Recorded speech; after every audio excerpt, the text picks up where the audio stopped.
All right. Hello, hello. Hopefully everyone's doing well. I'll apologize if you can hear what is going on outside my window.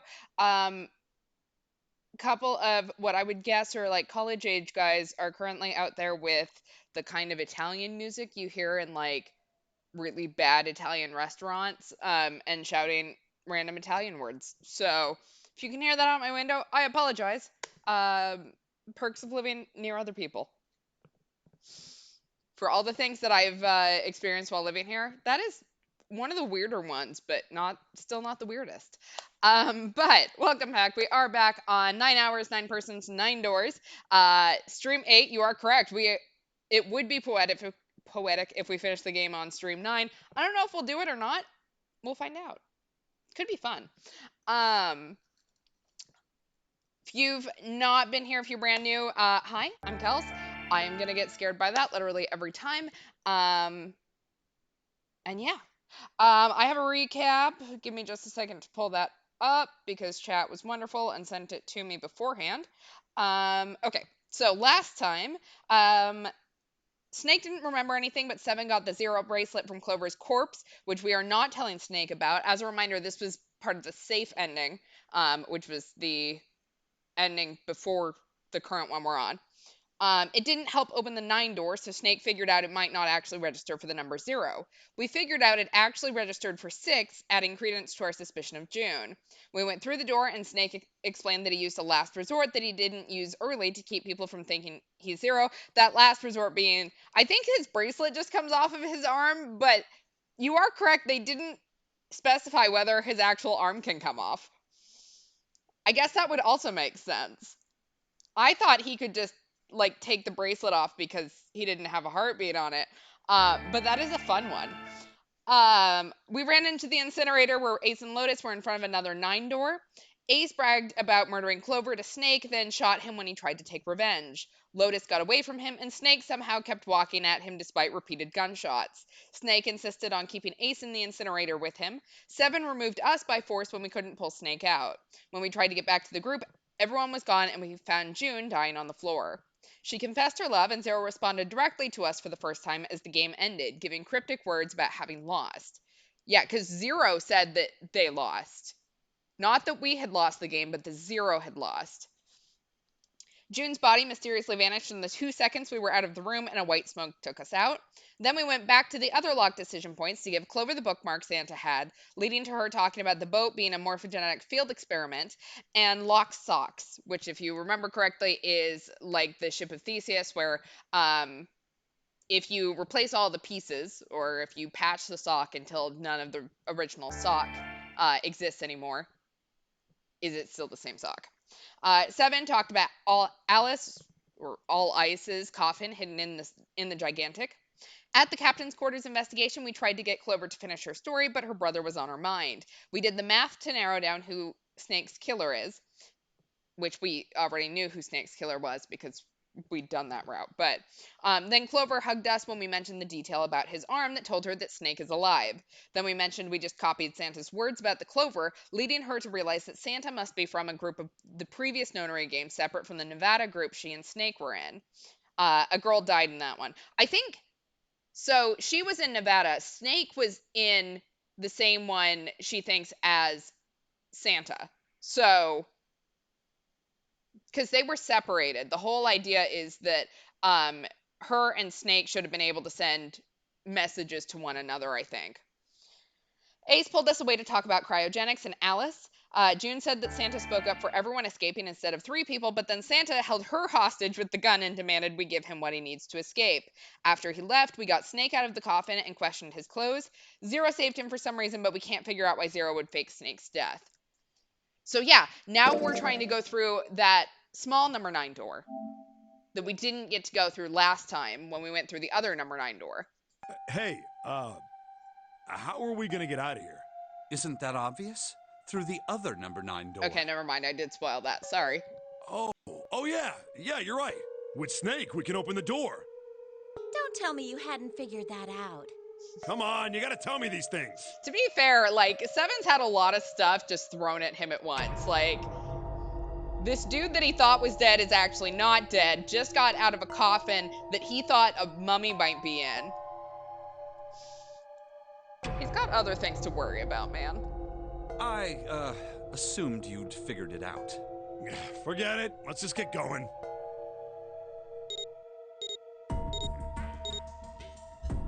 All right. You guys ready to go? Yes. Yep. Not yet. Huh? Before we go in, I'd like to check something. You want to check something? Okay, is there a reason why we all scanned our bracelets first? Yeah, but before I do, Seven, could you pull the lever? I want to make sure we can verify with just the four of us. What do you mean? We don't need... Just do it, all right? But if the door opens, don't go in yet, okay? Please, this is really important. I really need to check this, okay? Work with me here. Junpei, I'm lost as to what you're doing. Fine.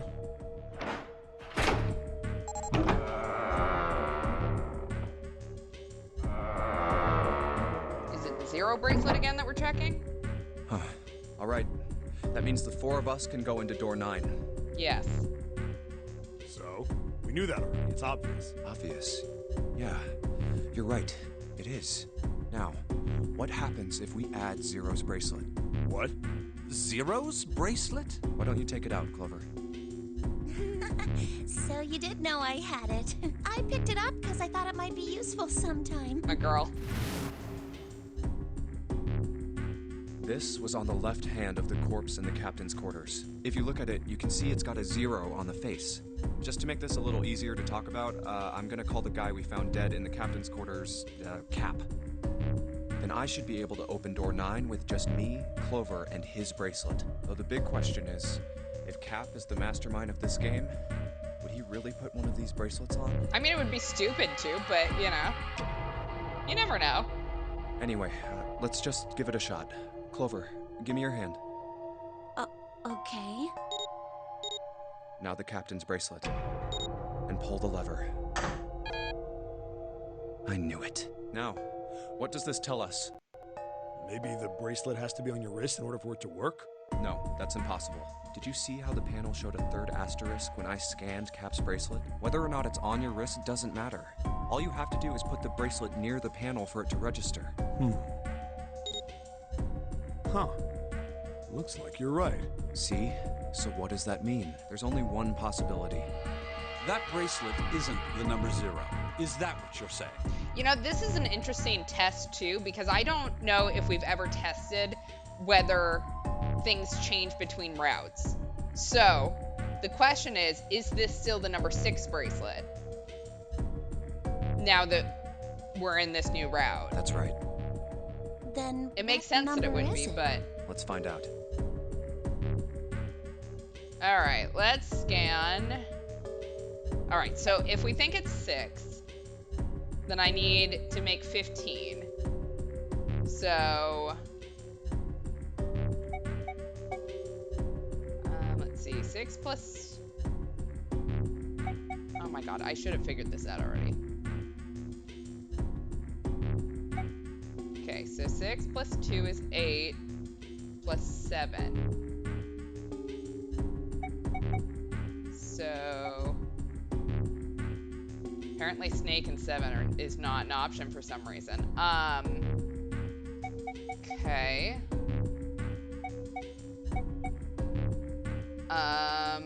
7 plus Junpei, so 7 plus 5 is 12.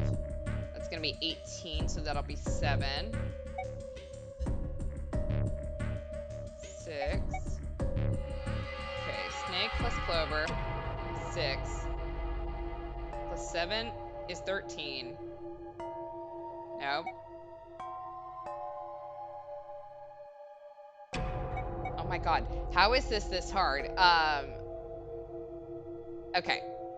If I have a bracelet with a 6 on it, I need an 8. I think. Yeah, no. I need a 9. What am I making? Alright, I need 18 total. Let's try Let's 7. try that. If this combination opens the door. Here we go. I don't know why that was so hard for me to figure out. Hey, it opened. The door opened. Okay, so it is still 6. What? Why? What does that mean? I did the math all last time and then couldn't do it this time, Isn't it so... obvious? Cap's bracelet is number 6. But doesn't it say 0?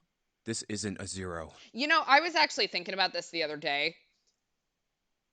So, assuming that there aren't 2 0 bracelets, or 2 6 bracelets, because it's possible that June's bracelet is still a 6. I can't think of a time when she and Santa have never gone through the same door, right? Which makes sense. Like, between the two of them, their bracelet numbers make 9, right? So, if hers is actually 0, then his would have to be 9 in order for that to still work. Because I think everyone else has been swapped out. But those two, I don't know, ever got separated from what I can remember. I could be wrong. I could just be throwing shit at the wall. The symbol on here isn't a number 0. It's a letter O. Oh. Whoa, wait a minute. I don't get it. Okay, never mind. I was completely off. What do you mean letter O? I mean, we figured out that Cap's bracelet is 6, right? Yeah. Does that mean there are 2 people with 6s? There is most likely only one person with a 6. But I don't get it. What about June? Well, this is only an educated guess, but I think June's number was never 6 to begin with. Her bracelet was flipped. In other words, June's real number is 9. That seems the most likely. Then all this numbered door stuff was just a load of crap? Why would you say that? Because if June is 9, then the numbers wouldn't match up. Here, look. List of all the numbered doors June's gone through. I'll let you know what I'm writing, okay, Snake? Okay, so...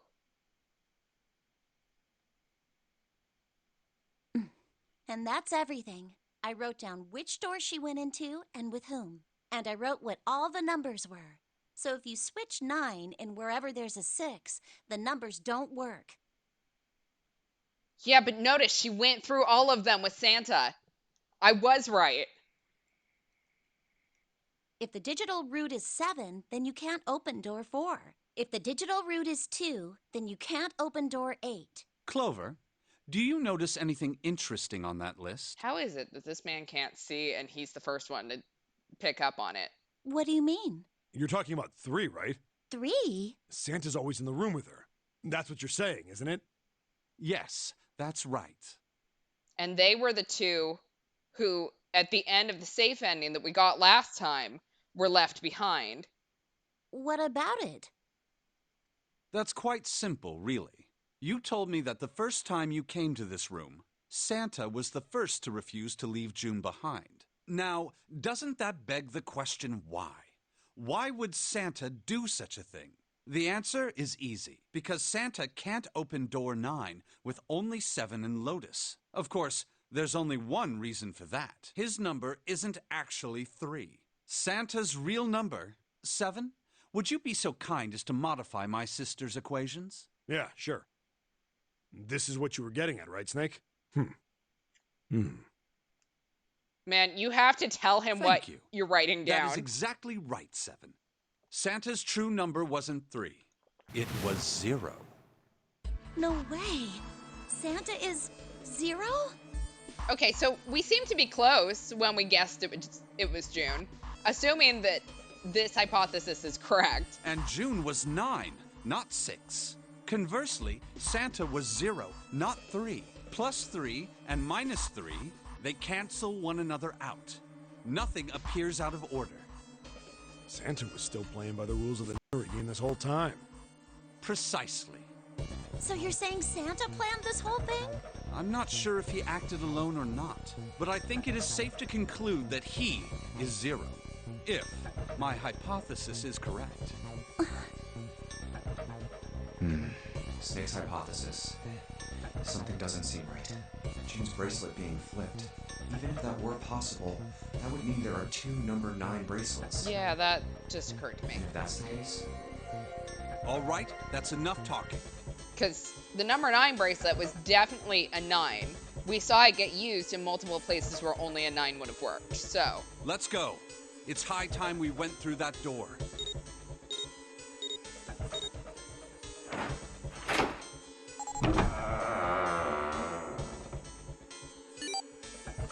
Alright, time to go. it's right there. Hey, they didn't hide it this time. Oh. All right, let's keep going. I think these stairs go to the bottom deck. Looks dry.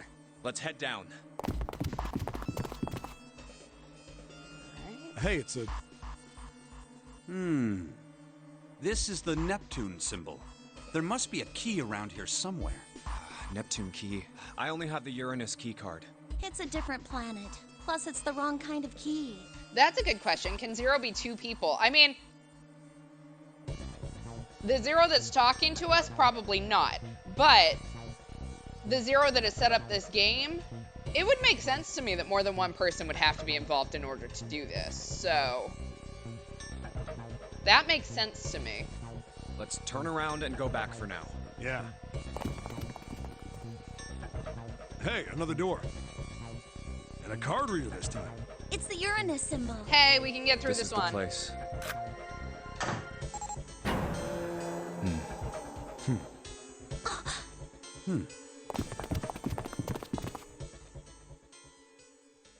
Wow! Interesting that the Uranus key card was the requirement. Like, obviously it makes sense for us because, like, we have it. But if you think about it, we got that key card in behind door 1. There were 3 different options for that last section. So in theory, there may have been a world where that one didn't get, or that key card didn't get picked up because you didn't go through the number 1 door. It's totally full of books. There's so many. I don't know where to look. Oh, God. All right, if we want to get through that door out there, we need the Neptune key. Plus, we got to find the mummy in here. I say we split up and look for it. Or, behind here. Okay. Very well. Sure thing. Good. Let's get started then. We don't have a lot of time. Hurry. Alice sleeps in a small chamber past the forest of knowledge. As he began his search for reasons he didn't fully understand, Junpei felt those particular words float through his mind. All right. Well, a library seems like I'm going to have to be smart, and that's not really my thing. Okay, so it looks like there's 2 levels. Yep, and I assume that's stairs. Alright, let's take a look at this piece of paper. There's a note on that table. Lights to the books. Huh? What does that mean? Interesting. Well, intelligence often hides itself in darkness. Have you ever thought about the pages of a book? Each page only sees, maybe 2 or 3 minutes of light before the reader is on to the next. They spend the rest of their lives locked in darkness. Rather like myself. Okay, this is a weird time to get poetic, man, but that's horrible. Oh, don't get me wrong. I'm not complaining. Not at all. I live in the darkness, yes. But that has gifted me with the ability to catch the truths others might miss. I can hear the voices hidden in the darkness, you might say. Okay, I thought that was going to be helpful. But apparently it is not. Oh my god, there's so many books. Do I have to go through all of these? Before I do, let's go downstairs.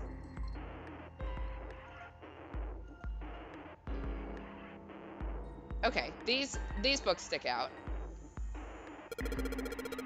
Dadkind. What the hell is this? Wasn't that a German mathematician? Okay, I apologize if I just butchered that name. Maybe it's a compilation of his work. Okay, Owen, huh? Owen isn't enough to go on. Perhaps it's about the English Revolutionary. Liebernese. This book is in German. It looks like it's the complete works of something. I've never heard of it. Well, if Snake doesn't know what it is, I don't think we'll ever know. Yeah, that's fair. Sheldrake? Sheldrake. Isn't Sheldrake... Yeah, we've heard something about Sheldrake, but I don't remember what. Ooh, what's this? There are 3 lights in this thing. They aren't very bright, though. Okay. This bookshelf has this sort of glass inlay. It's pretty big, but there are only 6 books on it. That seems kind of weird. Hey, it looks like there's something on the bottom. I can't really see it, though. The glass is all foggy. Okay, and we've got a combination lock. With numbers. Okay. Well, fuck me.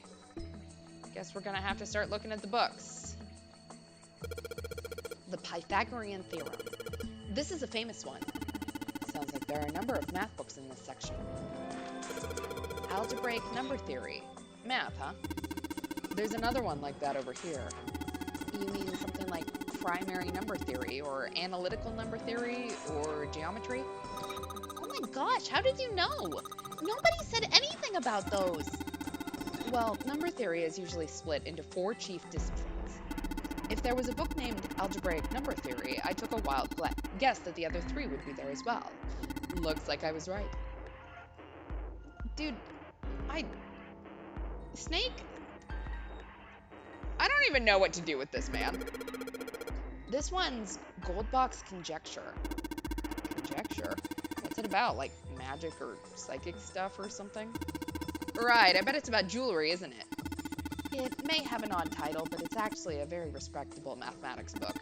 It deals with one of the unsolved problems of additive number theory. Sorry I said anything. Look, let's not get into this right now, okay? Here we go. And here we have a game guide for 9 hours, 9 persons, 9 doors. If I have to do math, I do need a game guide, so... That's a weird book, Junpei. Indian mathematics. That's funny. Why is that funny? It says, Riemann hypothesis. What is there to hypothesize about with the Riemann? That must be Riemann hypothesis, then. Isn't it pretty straightforward? Heavens, no. There are many factors. Length, girth, lubrication, or lack of. Snake, what are we talking about here? It's an exciting and rapidly growing field. Whoa. Alright, well, this isn't helping me. Oh. Okay. What's this? Origin of Japanese folklore? Looks like there are a bunch of books about Japanese culture here. Mostly ones about folklore, though. Well, folklore can cover a wide range of subjects. History, urban life, religious trends, environmental changes, oral traditions. Folklore can cover all those things if you know where to look. This looks pretty deep. Okay. Modern Japanese literature, huh? Agriculture and historical organizations in folklore. A picture book. Here? Looks like it's an old folktale. Don't you think it's a little weird that this book's the only picture book? Maybe you ought to hold on to it. Right? It's got a magic wand on it. Okay. That looks like a kendama, not a magic wand, but whatever. Snake is talking about a snake. So, what's inside? Well, aren't you going to open it? Pretty sure it's just gonna have pages inside, smart ass. Whoa! Oh, hey! We have a pop-up book. Okay, so if I put my pop-up book in here, it's a small enclosure with 9 sides. There are 3 of these things that look kind of like music stands. Hey, Junpei, you think maybe you're supposed to put those pop-up books on the stands? Then you could open them up. Oh, yeah.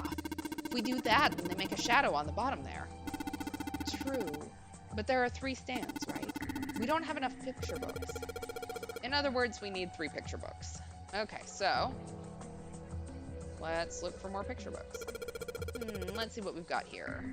So many books here. I wonder what this one's... Whoa! What's this? Warm? Oh, sorry. Oh, no, I'm sorry.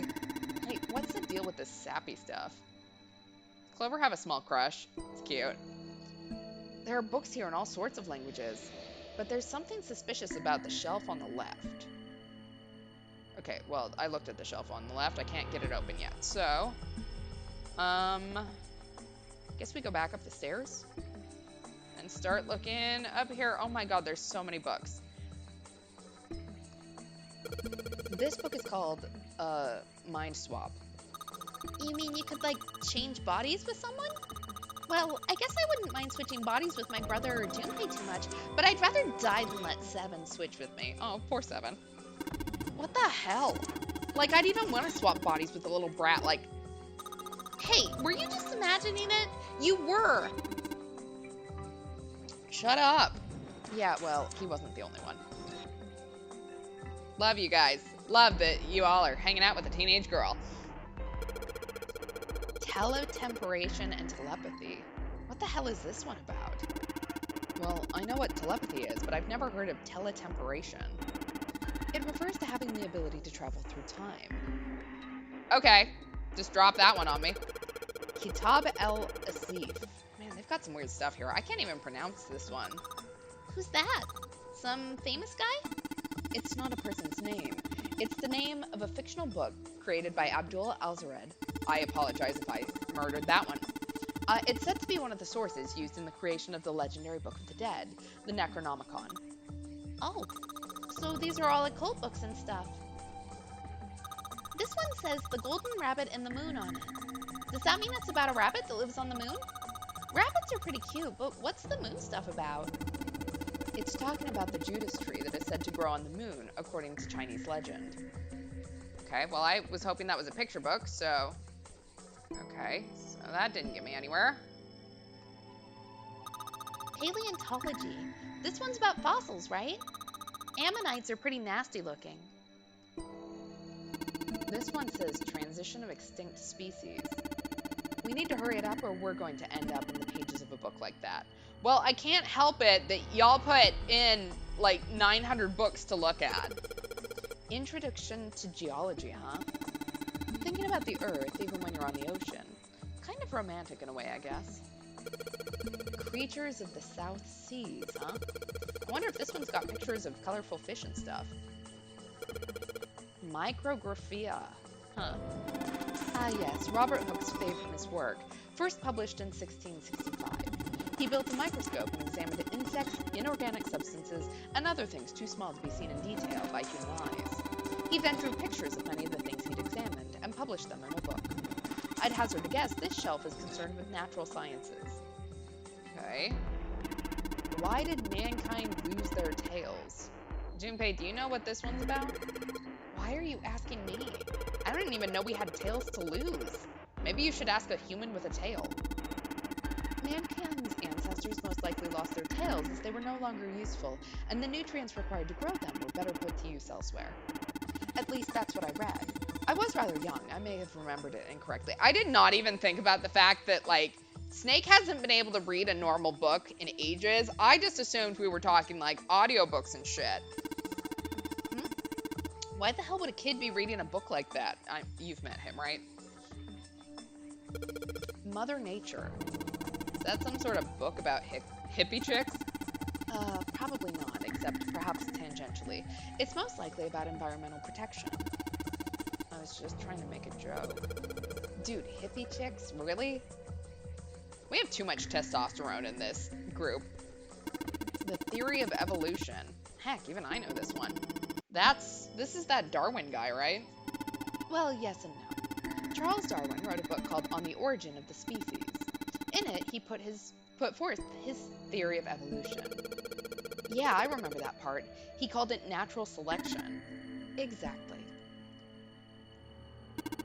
Theories of the Cambrian explosion? Did a bomb go off somewhere near Cambria? Wrong kind of explosion. Roughly 500 million years ago, during what is known as the Cambrian period, research suggested the variety of living organisms increased by an order of magnitude. Why that happened is, however, still something of a mystery. There are a number of theories. This book is most likely a collection of them. Okay. So I've gone through 2 shelves and not found anything so far, which is great. Energy theory, huh? I don't even understand the damn title. It's like this shelf sells science and technology. Oh, ooh, okay. What's the deal with these titles? They're all just gibberish. Hey, what if we, like, switch them around? Switch them around. Yeah.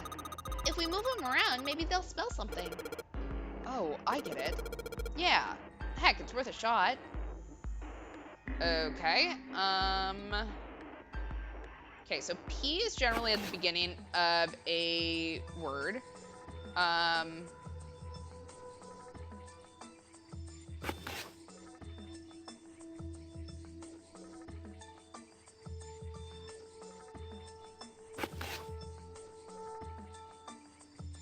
that doesn't make sense. Okay. Oh, wait. Open. Let's try that. Open here, find bulb. How about this? Looks like putting those books in the right order opened this thing right up. That was a piece of cake. Hooray! You did it, Junpei. I guess that turned out well enough. So the letters from the titles spell out, open here, find bulb. I did indeed find a light bulb. Okay. The light bulb looks like it's brand new. And it's really big, so it'll make a lot of light. Okay. I assume at some point I'm going to need that. Okay. Are property values going up out in space too these days? Yeah, I guess times are tough for aliens too. This one says cosmic inflation. That's a stupid joke. I thought it was funny, but all that's here is Faraday's laws of electrolysis. I believe that's going to be about electrolysis in an electrolyte solution. These particular laws were set down by Michael Faraday. It is a good thing we have Snake here to tell us what these things actually are. Quantum gravity. Seven, do you have any idea what this is? How about you start by using real words? Then maybe we'll get somewhere. Theory of general relativity, huh? Oh, I know this one. That's Einstein, right? What's this? Have fun! An overview of conformal field theory. Well, it's a theory that posits an invariant quantum field where conformal transformation can take place. Holy shit. Knock it off with this science voodoo stuff. You trying to put me to sleep? Supersymmetric string theory and 10-dimensional space-time. They're just talking about superstring theory. It's a theory of reality where, how to explain? It says that all elements of the universe are governed by the vibrations and harmonics of tiny supersymmetric streams. Okay, that didn't clear it up for me at all, but thank you. Okay. Onto this shelf. Energy theory, development of nanotechnology materials. Did I just look at this one? I did just look at this one. Interactions between shortwave energy and matter. What else have we got? Just listening to you read those titles is giving me a headache. Can't say fancy technology and stuff and I get along real well. Keep on talking about that stuff and you're gonna put me to sleep. Okay, so that's the shelf I just rearranged. So, the black hole hypothesis, gamma ray astrophysics. I guess this bookshelf has an astronomy theme. Okay. Oh my god, there's so many books. A history of Buddhism. Look, this one says cultural heritage of Rome. Bet that's gonna be serious inheritance tax. Permian creatures? Seems a little fancy for some kind of prehistoric critter. Not to mention, most of them were likely reptiles and amphibians. With that hair, I can't imagine they had much need of perms. That's got nothing to do with this. What's Hellenism? I think it's something like a fusion of Greek and Oriental culture. I gotta find another picture book one of these days. Hey, it's another one of those kids' picture books, yay! Looks a lot like the other one we found. Alright, this one has some Native Americans on the cover. Hey, Junpei, take a look at this one. Native Americans, huh? Maybe it's got some... Whoa! Alright.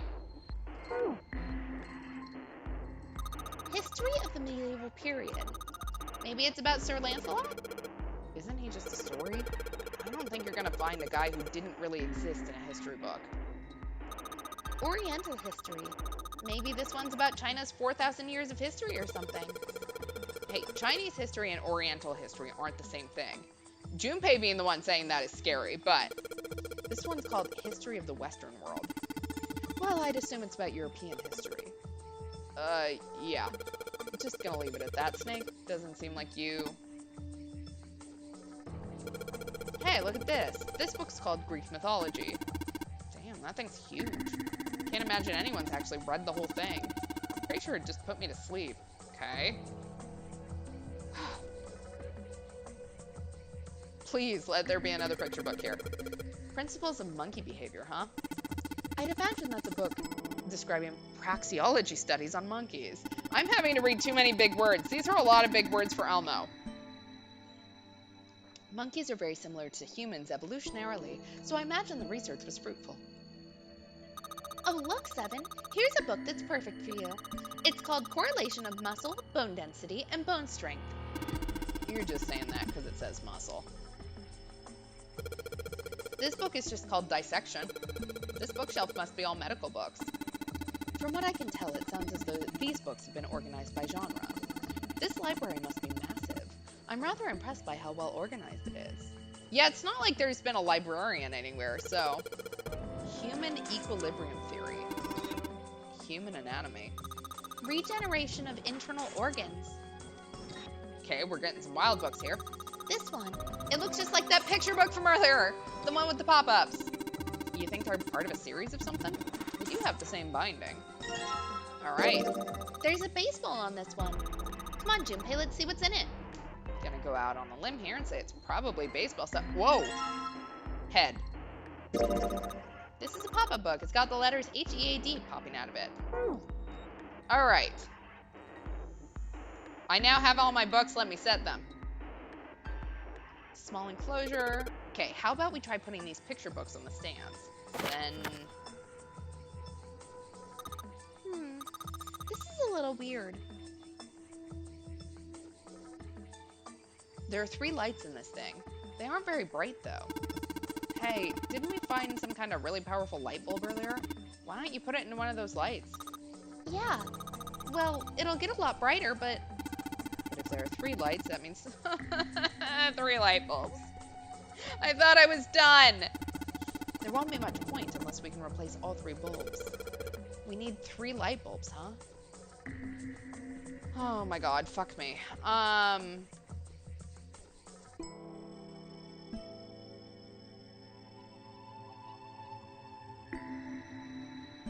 Okay. So we've still got those. Wonder if there's one in here. Okay, so I need a 6-digit code that I haven't found.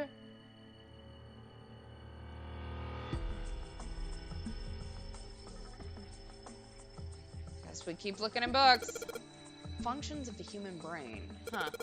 I guess this is a book about the nervous system? I'd love to ask you to read it to me, but I don't think we have the time. I'm kind of curious about it too. There's got to be a reason why people connect with each other, you know? Dissection Atlas, huh? This whole shelf is full of medical books. Look, this one's called Recreation of Lost Human Functions. You think they're talking about if you, like, lose part of your body, then you can grow it back? I don't think so. Maybe they're talking about reconstructing abilities that humankind once possessed. In other words, they may be talking about cultivating a 6th sense. Ancient gladiators. What's this book doing here? Maybe they were researching human physical limits across history. Okay, that one didn't help me. Automated robotic assembly line techniques. Huh. What's that? Some sort of comic book? Geez, I guess boys really like that stuff, huh? No, you're thinking of a different sort of robot. This book is calling about automated machinery that's used to build things like cars. Oh my god. What's that one called? It says Foundations of DNA and Genetic Engineering. Okay. An overview of photochemistry. I think whoever set this up wanted us to see the cover, not the spine. Let's look at it, okay? Hey! A light! Thank God! Huh, looks like there's a whole lot of space behind these books. Look, Junpei! I think there's something hidden behind the books. Gimme. Okay, we have 2 light bulbs. Communication and computer science, huh? That's a pretty generic title. To be honest, it's so vague, I don't really know what it might be about. Okay. Please, let there be another light bulb in here. This book is called Principles of... Oh, wait. We've been to Principles of Monkey Behavior. Okay, I think I'm down to this shelf. It looks like these books are all on evolutions and stuff. They've got... Okay, never mind. Oh no, I only have 2. What am I missing? Mind swap.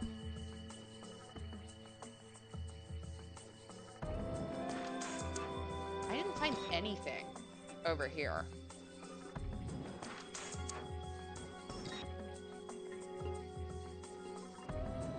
Nature, evolutionary theory. All right, I've kind of done everything up here.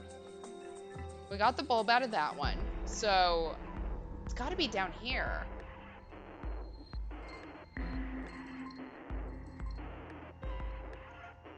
This iron plate is bolted down. I don't think it's a door. I think it's just a wall. In the middle of the glass door is a cylinder lock. You know, the kind of lock where you rotate the numbers around until you've got the right ones to open it? What the hell is this? It's like they just gave us the answer. Guess I might as well give it a shot. I have a hint. Oh, okay. 632415. Oops. 6, 3, 2, 4, 1,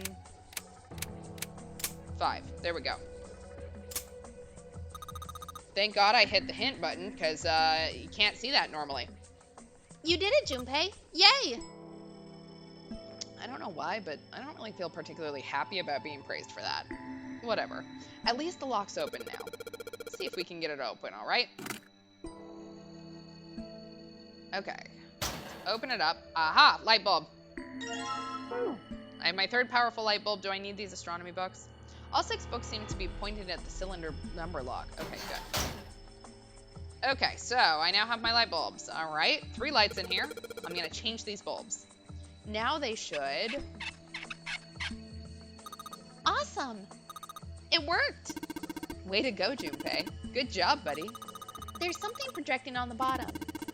These letters, they seem familiar. Oh, Sheldrake 5. Sheldrake 5, I can read. Okay, so we go back here. We saw Sheldrake. Sheldrake 5. Okay, apparently I actually have to look at that. I can't just, you know, logic it out. Sheldrake 5? I think I saw the rest of his collection somewhere. Yeah, I think it was somewhere around here. Let's go take a look. Okay. Sheldrake. Have you heard of him? Sheldrake, I mean. Yeah, Lotus told me about him. There's a British biochemist named Sheldrake. Oh, that's He has right. a rather interesting theory. Morphogenetic Dog. fields, which relies on the theory of morphic resonance. Really? From Lotus, huh? Well, Clover also said something to me about that stuff. She did? Yeah, what was it? The ability to access a morphogenetic field is affected by a couple of things. The first is epiphany, and the other is danger. That girl. I told her not to tell anyone. You did? Why? Well... Look, man, I didn't push it because we're in a hurry, but I'm kind of sick of this. How about you just tell me, okay? Tell you what? Don't give that. About the experiment. Ugh. Very well, fine. I'll tell you everything. Are we telling 7 too, or are we just, like, whispering in the corner? But not here. Let's move to the top floor. Never mind, we're whispering up there.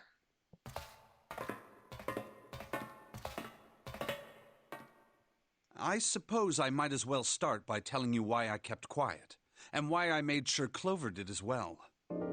To be honest, the explanation is quite simple. Zero told me not to.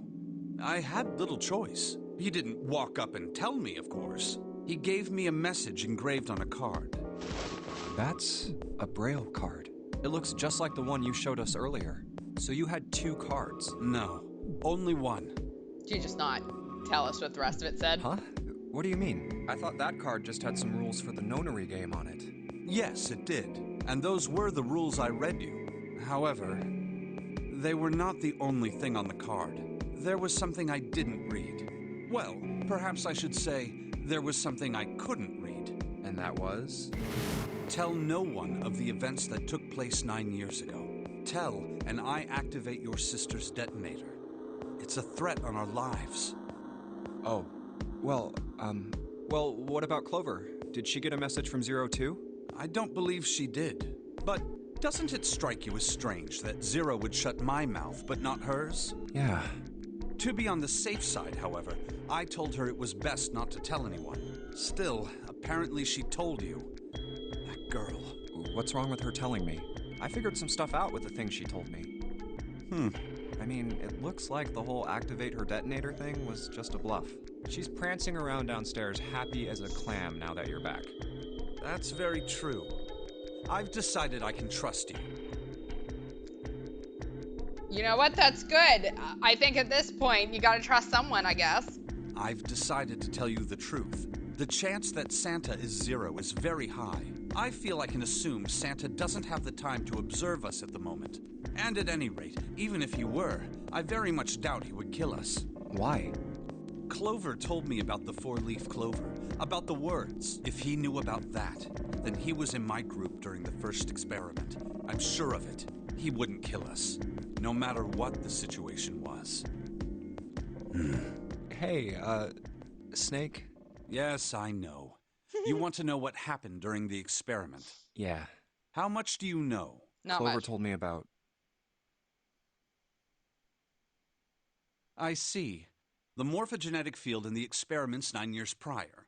How the experiments had taken place simultaneously at 2 locations, one being the ship and the other being a building in Nevada. And the girl that died during the experiment. She told you all that, did she? At any rate, I now know how much you've learned. All that remains for us to determine is who did this and why, right? Yes. Can you tell me what happened?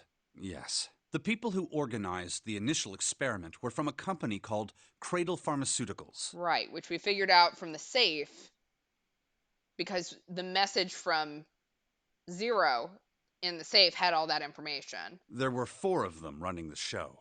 Gentaro Hongo, Nagisa Nijisaki, Teruaki Kubota, Kagechika Musashido. Hongo was the CEO of Cradle Pharmaceuticals. Bitch. Nijisaki was his right-hand man and did the lion's share of the planning. Kubota led the company's research and development division. Musashido was their majority stockholder. It was these 4 people who planned the initial experiment. Let me simplify it for you. Hongo designed it, and Nijisaki put it all together. Kubota developed the technology required, and Musashido provided the cash.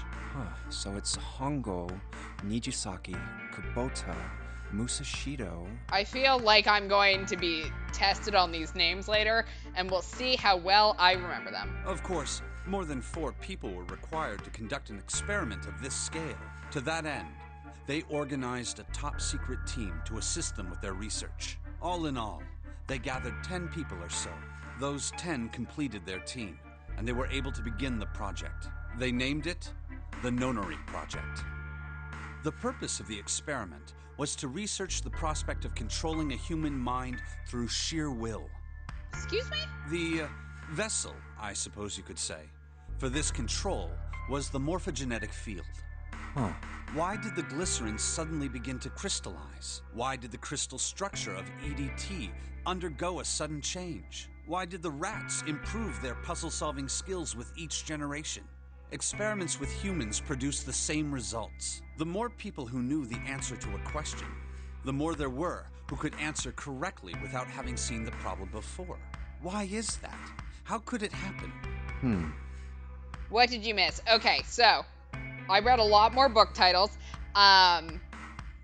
Eventually lit up the little display, and the display said Sheldrake 5, which started this conversation with Snake about who Sheldrake was. So as a reminder, he was kind of the morphogenetic field theory guy.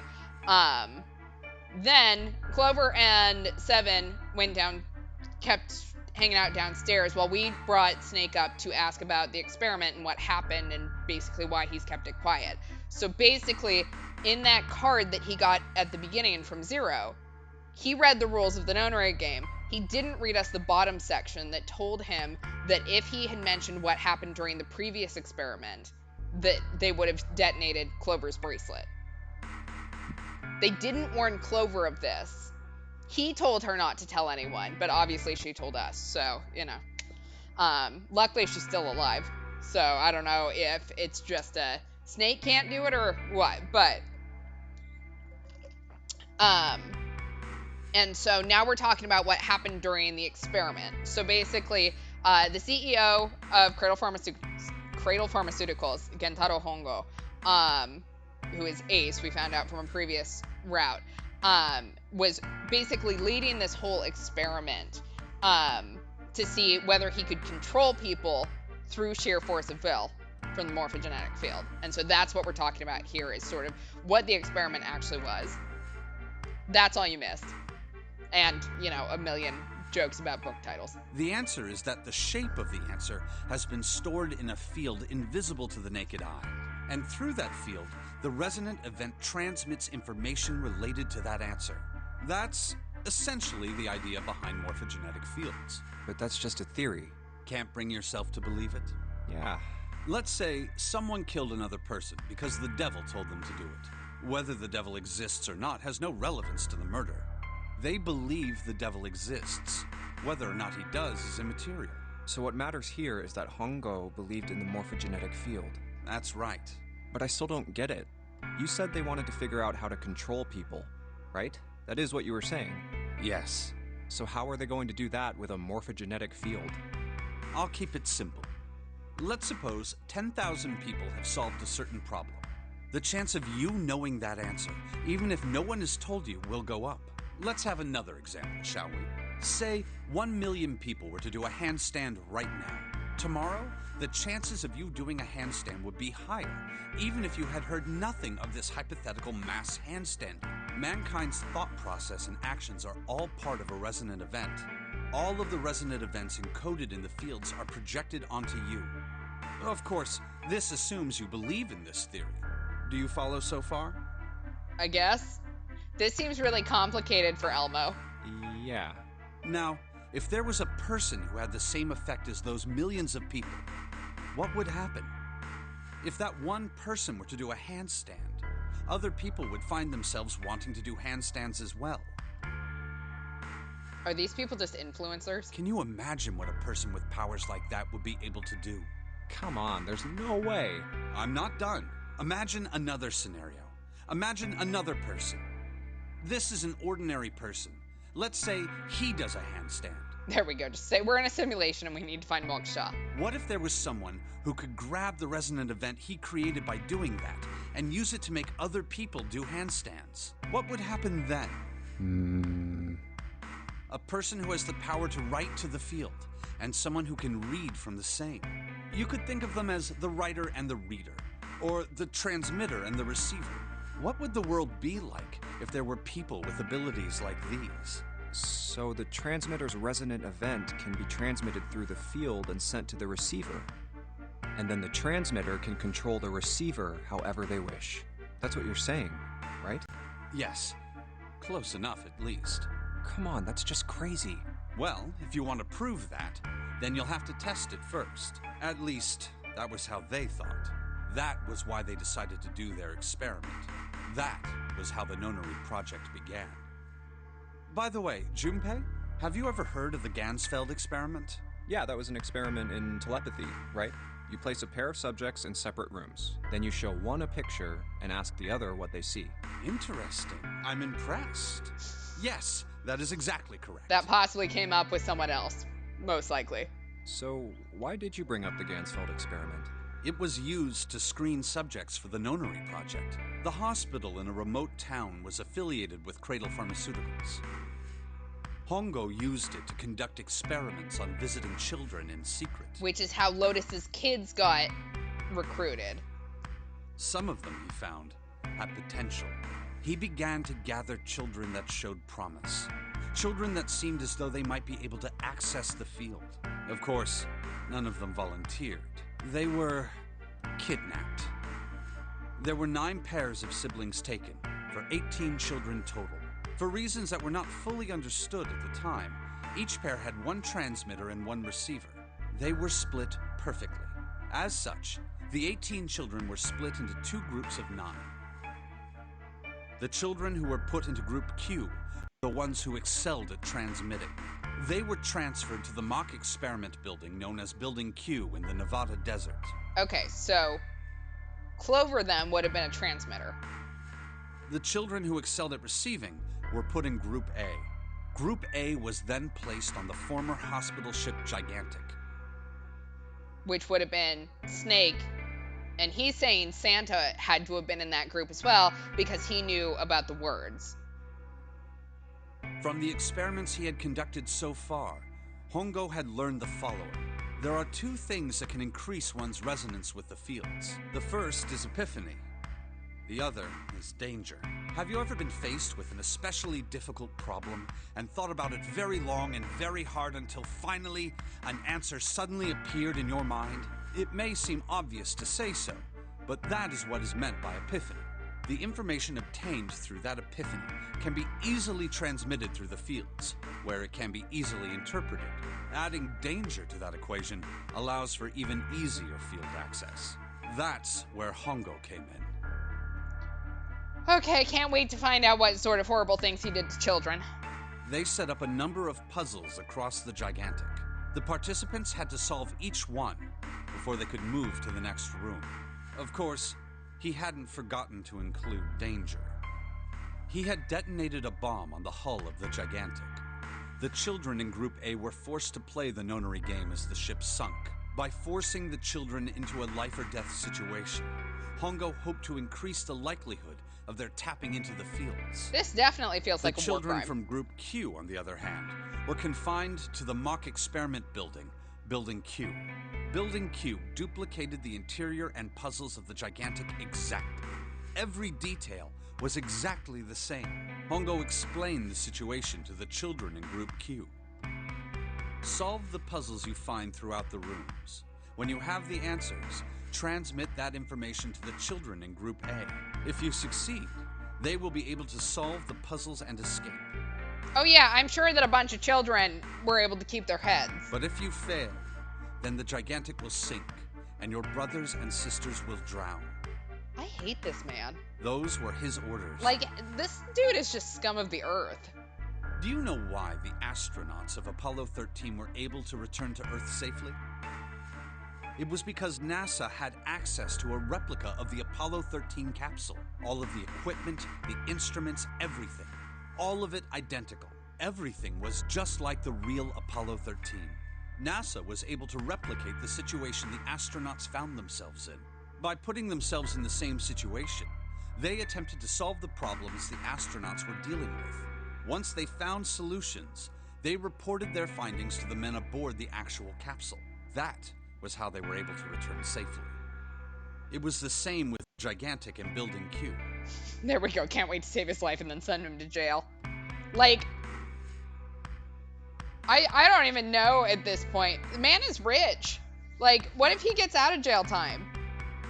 Do we, like, shove him back on board? Would it be that bad if he died? Don't answer that. The children from Group Q had to use the power of epiphany to solve the puzzles they found and transmit what they learned through the fields.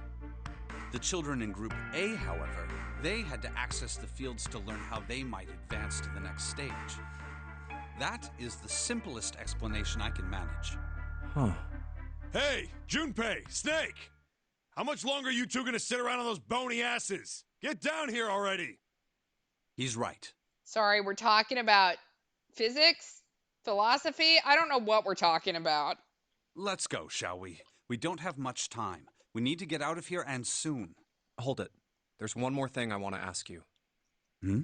Are you sure that there were 18 kids? Why? Well, I thought it was only 16. Oh, yes. That was what they said on the news, wasn't it? Yes. I have no doubt that 18 children were abducted and used in Hongo's experiment. After all, you couldn't exactly play a nonary game with any less, could you? Well, yeah, but are you saying that the news got it wrong? Yes, I am. There were 2 more children. However, they had no relatives that I'm aware of. I imagine no one filed a police report when they went missing. Is that Santa and his sibling? They were brother and sister, like Clover and I. The brother's name was Aoi. The sister's name was... Her name was Akane. So Santa and June are possibly siblings? That was the girl who died. I'm sorry, Akane that Urashiki died? little sound effect was so funny. 9 years ago? Zeros.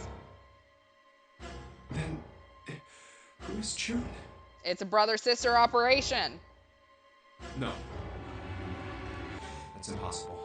It is a good question of, who is she if she's dead? It can't be true. Akane isn't that uncommon of a name. If Snake had known her last name, that's a different matter entirely. So they share a name.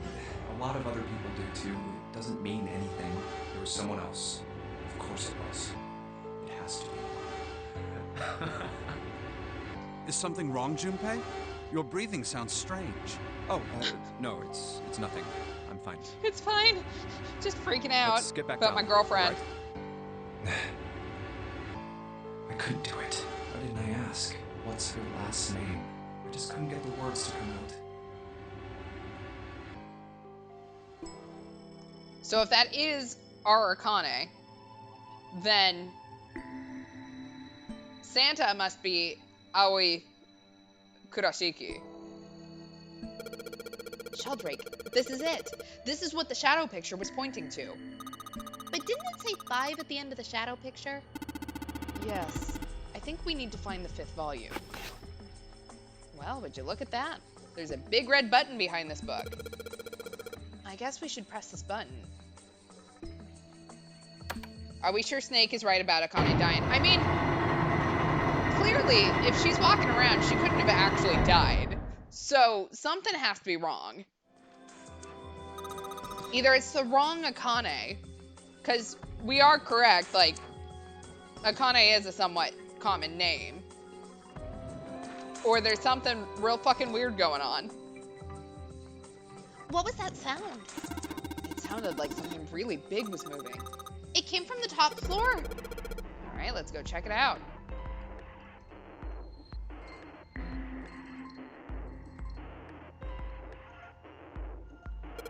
This looks like an output monitor.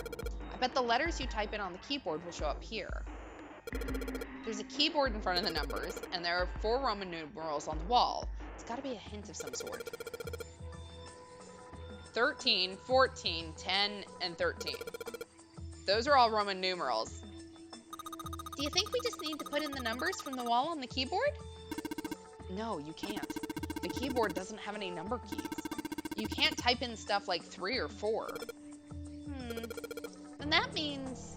Okay, so maybe we do like number or letters with numbers.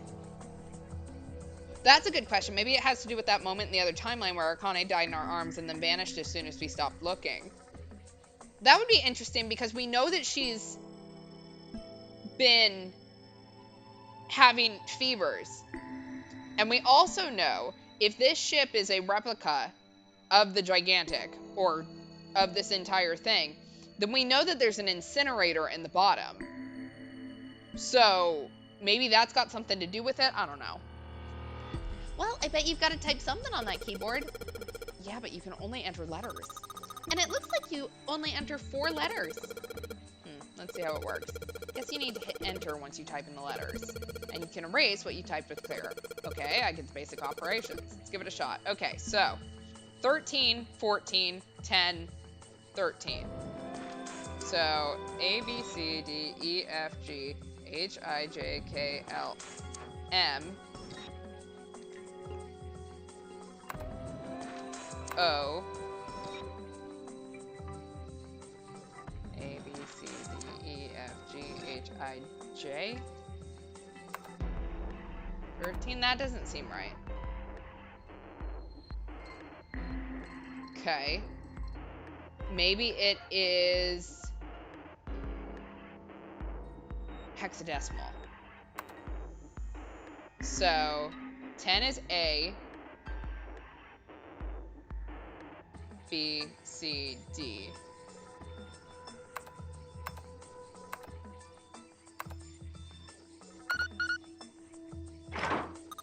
Yay! You did it, Junpei. It's unlocked now. If the password is dead for a mummy, I quit. I'm just quitting right now. Good job, Junpei. Whoa there, don't get too excited. The password was dead, remember? Just makes me think whatever's waiting for us isn't good. So what? Geez, you're such an old lady. We can't be worrying about stuff like that. I mean, come on. We got it to unlock, didn't we? Let's go. Hurry up. All right, Handle, it's time we got this over with. Damn it. I can't get it to open. This thing won't even budge. What? Why not? We put in the password. What else do we have to do? Then that means... It's the other door. Okay, well, thank you, Captain Obviouses. All right, let's get this thing open. I'm in this damn escape room with a bunch of sarcastic people. All right, this is the next. Ugh, the door! Well, fuck us. Did that just close on its own? Don't tell me we can't go back. I don't know. Let's see. Damn it.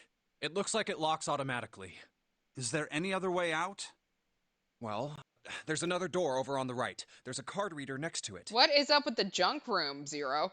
It's got a red light on it, though, so I'm pretty sure it's locked, too. But there is a card reader, right? Yeah. Then perhaps if we find a key card, we could open the door and leave? Well, yeah, that might work, but... Hey! Wait a minute. Are you saying we're gonna have to search through this room for one little card? Oh, man. All right, this is a big room. What the fuck, Looks Zero? that way. No way! For real? Well, we can sit down and wait to die, if that's what you prefer. I rather doubt that, however. So it would be wise to start looking. We haven't much time. Let's find that key card. Oh, and the Neptune key as well. We won't be able to get through the hallway without it. All right then, let's begin. I'd snark at Snake, like, just wanting us to do all the work, but quite honestly, you know that he's going to do the majority of the work and try to, like, hint us in the right direction. So, oh my god, this room is huge. All right, let's see what we got. There are piles of crap everywhere. Man, this place is a mess. It's so messy. I don't know where to start. Some of this crap looks familiar. I think a lot of these are parts of the puzzles we've solved in the other rooms. If that's true, then this room could be Zero's laboratory. Perhaps Zero would shut himself in this room to devise the machines and puzzles he'd need to see his plan come to fruition.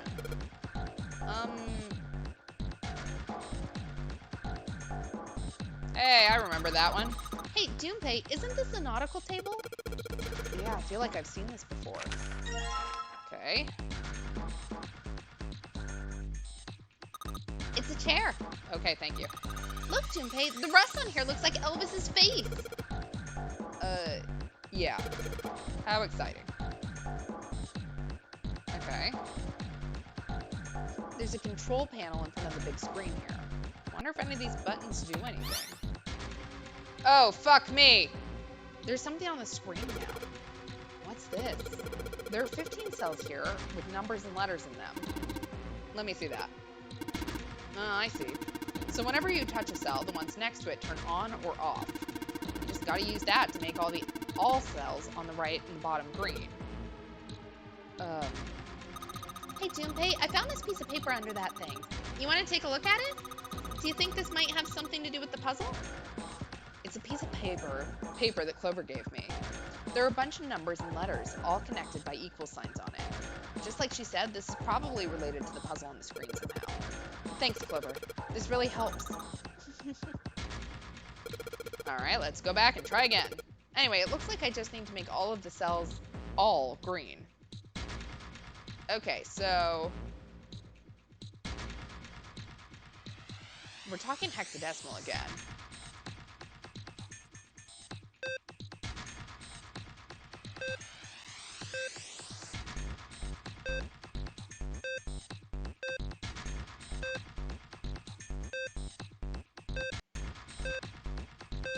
Well, I'm going in the wrong direction.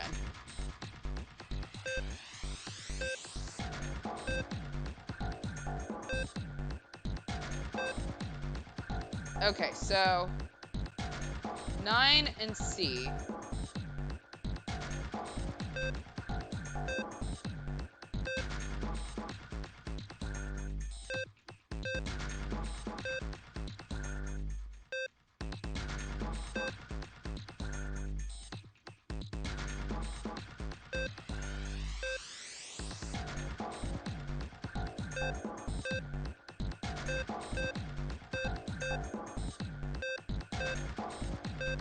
Don't 100% understand what I'm doing here, other than hitting buttons. So,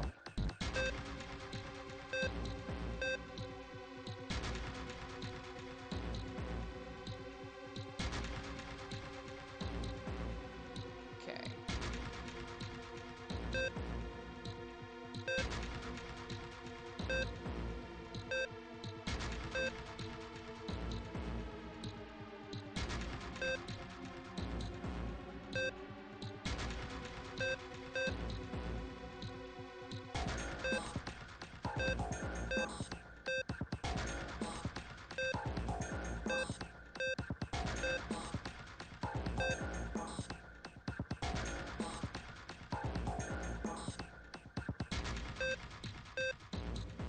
Okay, so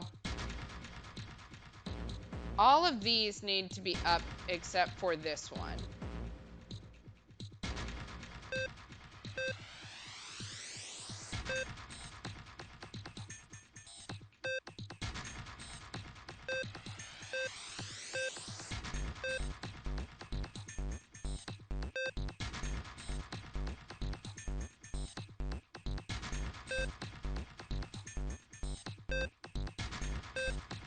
All right, let's reset this.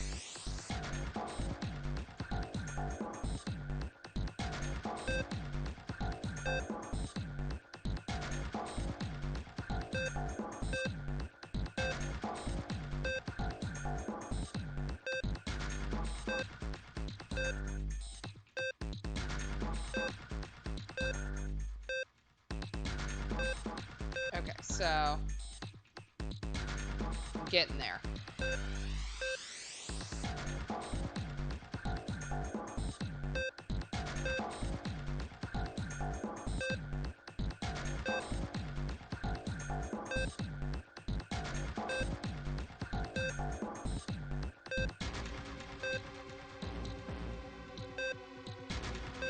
Maybe I'm not.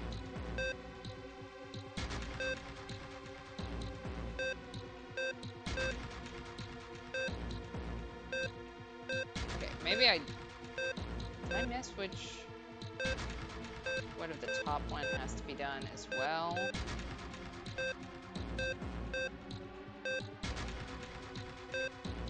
Okay, so that one also has to be off.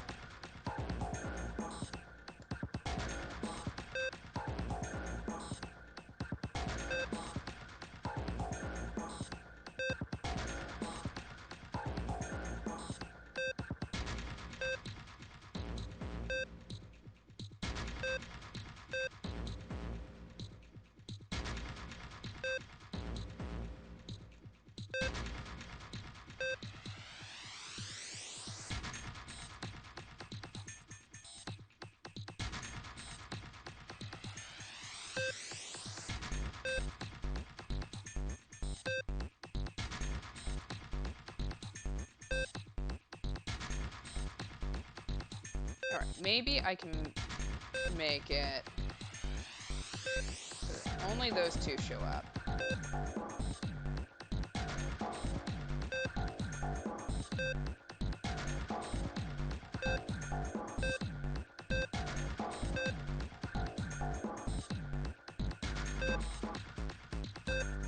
I feel like this should have been so easy. And I've just like fucked it up.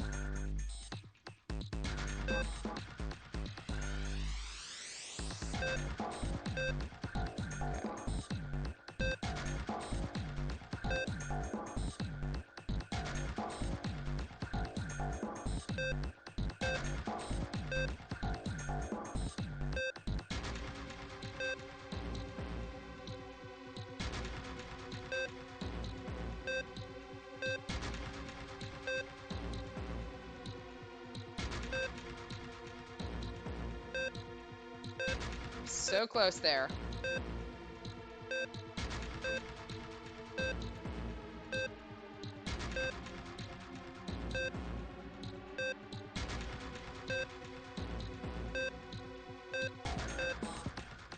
There's got to be an easier way to do this. Okay. Let's think this through. If I turn that off, okay.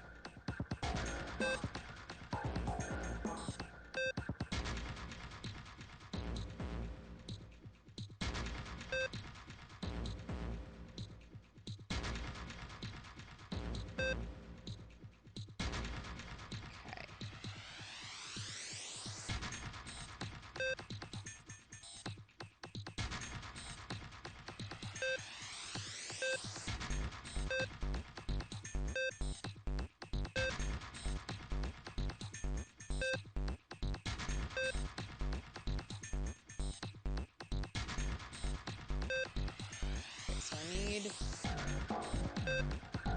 all of you to be on alternating ones. I also need you to be on an alternating one. There we go.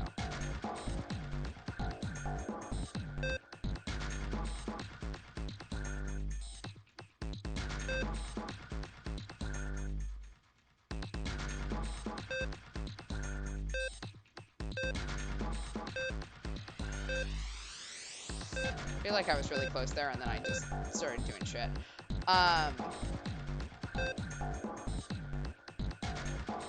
Alright, let's reset this again. So I need to remove this one and this one, which means these and all of these. No. Those 3, 4, 5 have to be on different ones from that. Okay. So I've done that. That.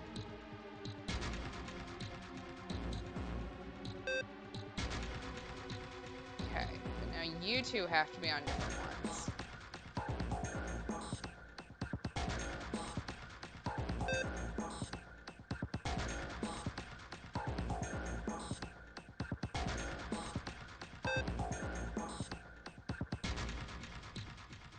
Now I need that one. And just that one.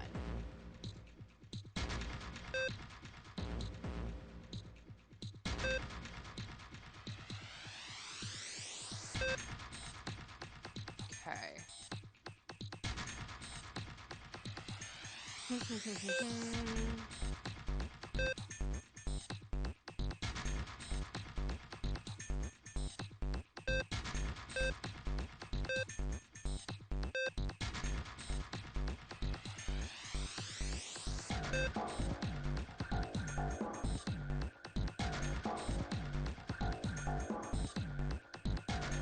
If I flip that, and I just need to do these two. Okay, so we'll flip that back off. Do that.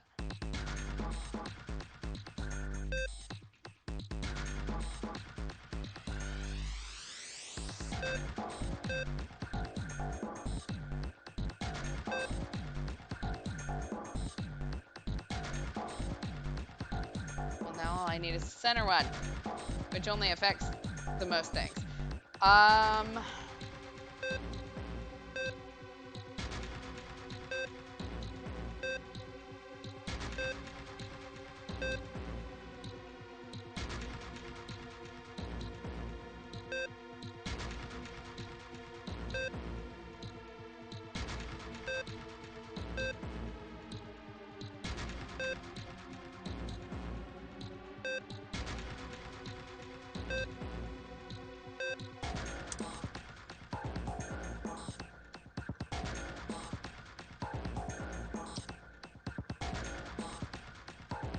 I also don't know what this hint is supposed to be.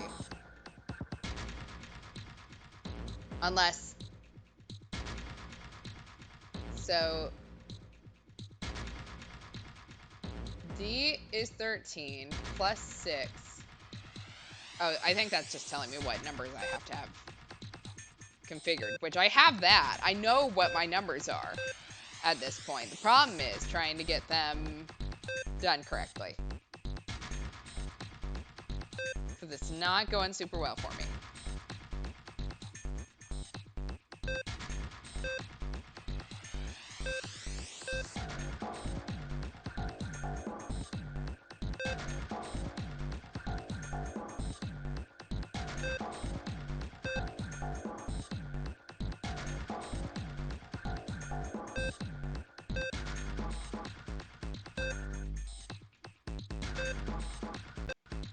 Okay, so I just need to do that the other direction. Don't think this is how this is gonna work, but... Oh, wait. No.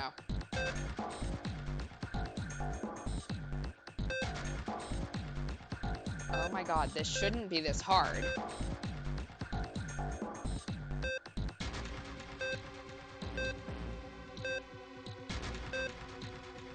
Like, I'm sure there's a really easy way to do this.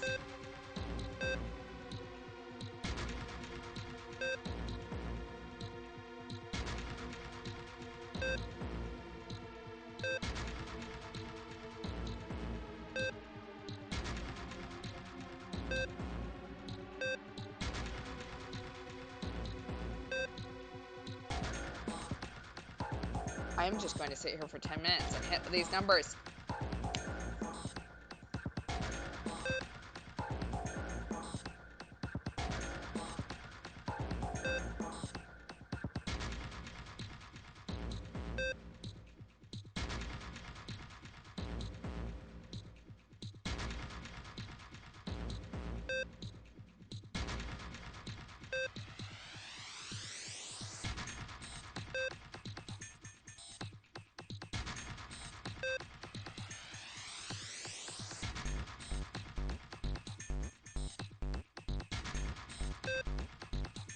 Okay.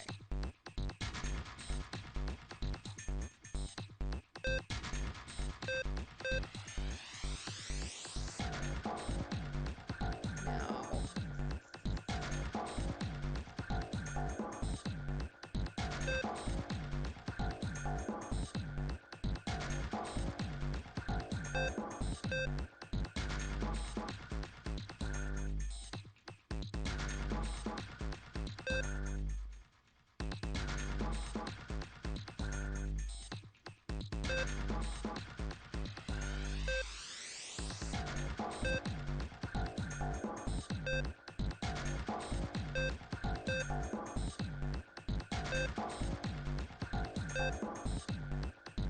I'm just chasing this thing around. All right, I can't figure it out. And so that I don't sit here and spend a half hour on it, we are just gonna look it up.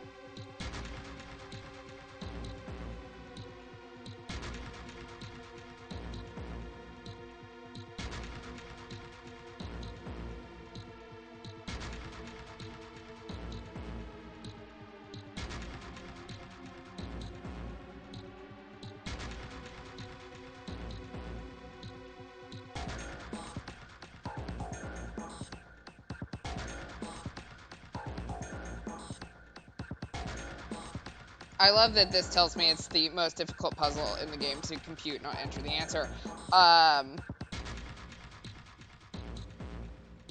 Okay, so we're restarting. Tap the 5. Tap the center. Jesus Christ. Exactly. Joke's on you, Zero. You never expected that we could cheat to retrieve information that even the morphogenetic field didn't have. Look, if I could access a morphogenetic field, someone else probably could have solved that in no time, considering the fact it took 3 whole moves. You did it, Junpei. You're so smart.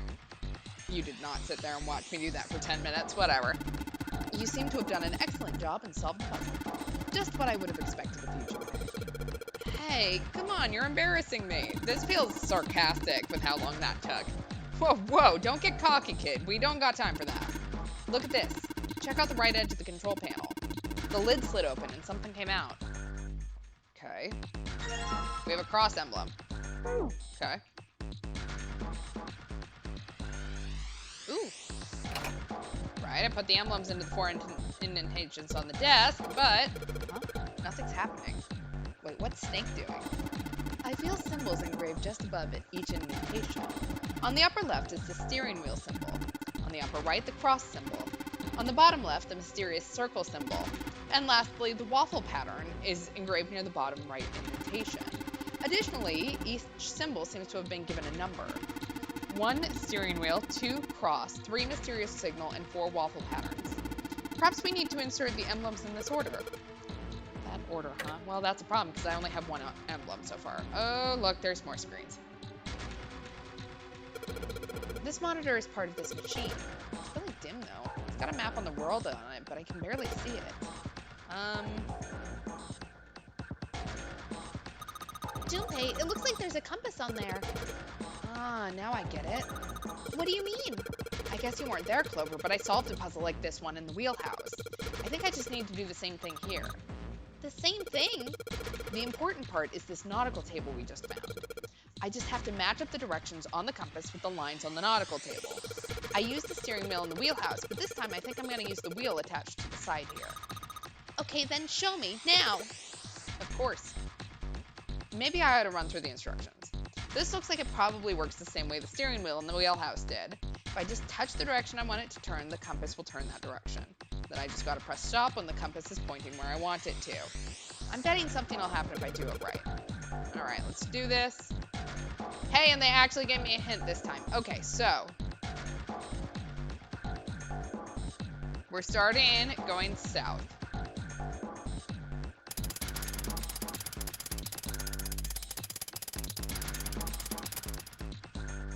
Okay.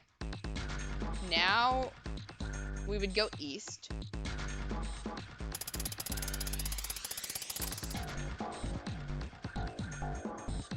Okay. Then southwest.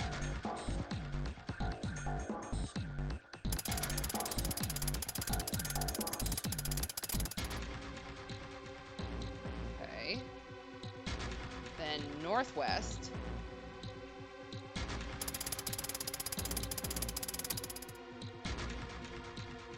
Okay. Then that would be northeast.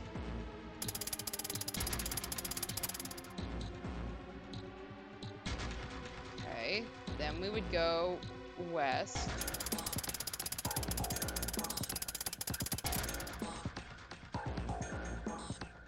Okay, so that would take us up here. Then we'd go east.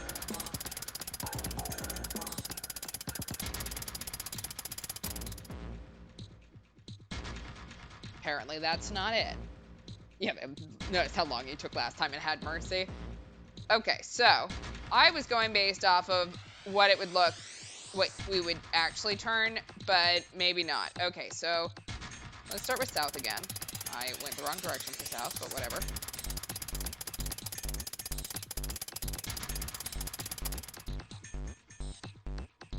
Okay. Then west.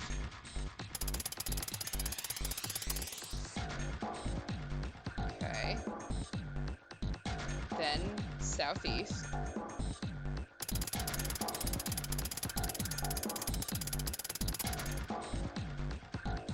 Okay, then northeast.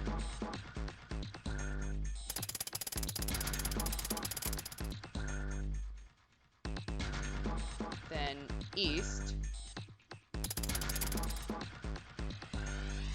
Okay, then north.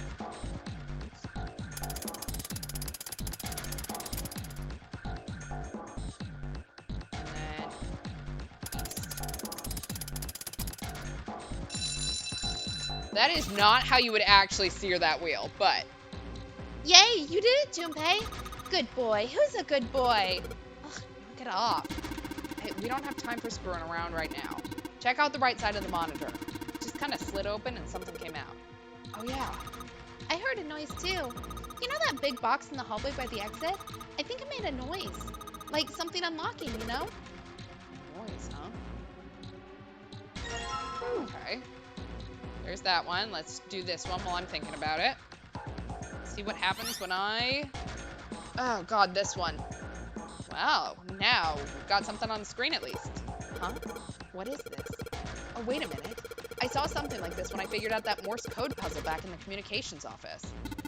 Morse code? Yeah. The dots on here look like dits for Morse code. There's 2 dots on the first line, 4 on the second, and 1 on the last. I'm afraid I don't understand. Well, perhaps you should give it a shot anyway? All right, I'll try. Before I do that, though, maybe I ought to run... Oh, my God. If I tap it, if I hold it, it'll be a DAW. Okay.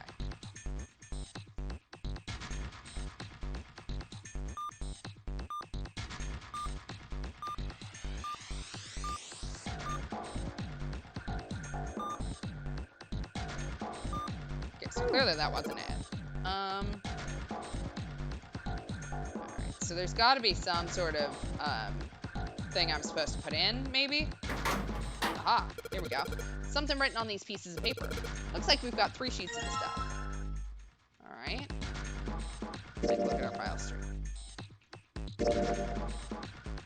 Okay, that. Not helpful.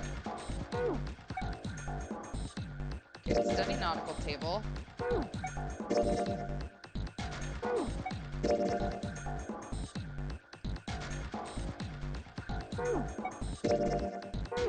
Okay, so now I have Morse code charts, but I don't know what I'm trying to enter in yet, so that's fun.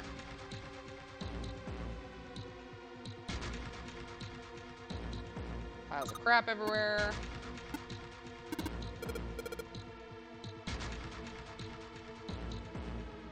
Okay, so that's the lock.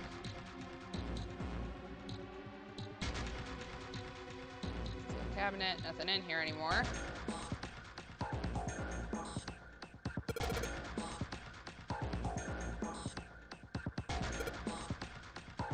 Okay, so now I have code sheets. What am I supposed to be trying to spell, though? So I have 3 lines.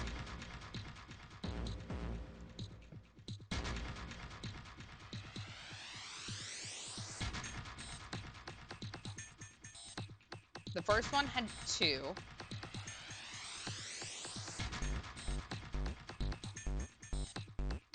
I doubt it spelled boobs. Too many letters, so.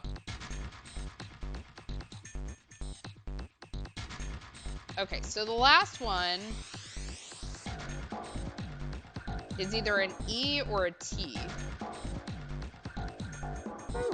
Still don't know what I'm trying to spell. That's my problem. What am I missing?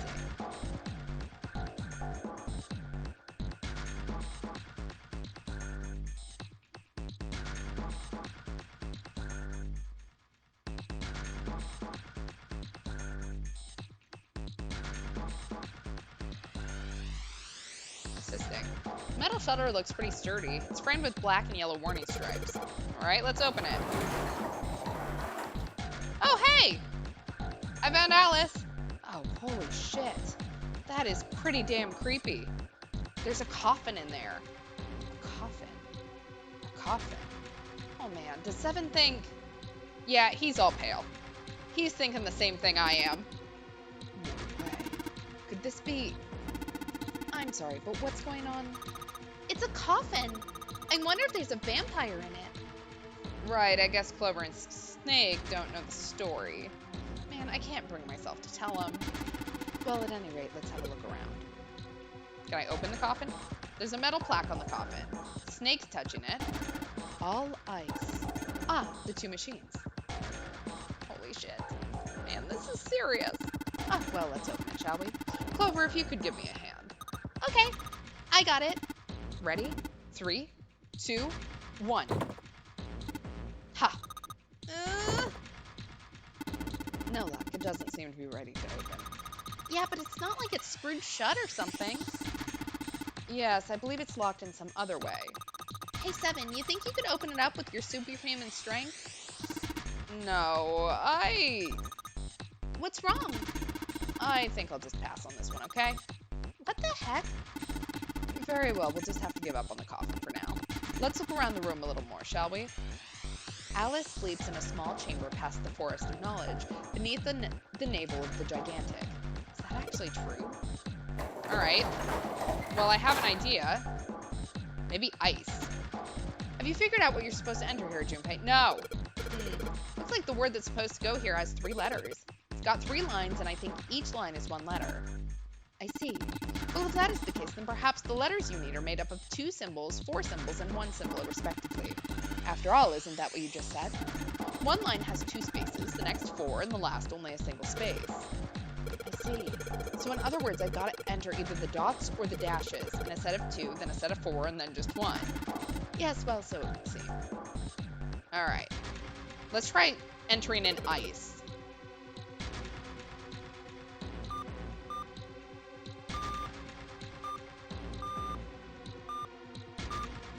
Ha! I'm brilliant. I see. It seems you've solved the puzzle, Junpei. Excellent work. The answer was ice. How did you know? All I had to do was listen to the sounds the machine made. After that, it was a trivial matter to decode them. Of course you know Morse code, because what don't you know? Yes. I believe I heard a noise from somewhere on the right of the device after you solved the puzzle. It sounded rather like something sliding open. Do you see anything that could have made that noise? Yeah, that's true. Yes, one more thing. I heard a sound from behind the shutter. Perhaps the coffin is unlocked now. What? Alright, let's collect our badge and then go meet a mummy.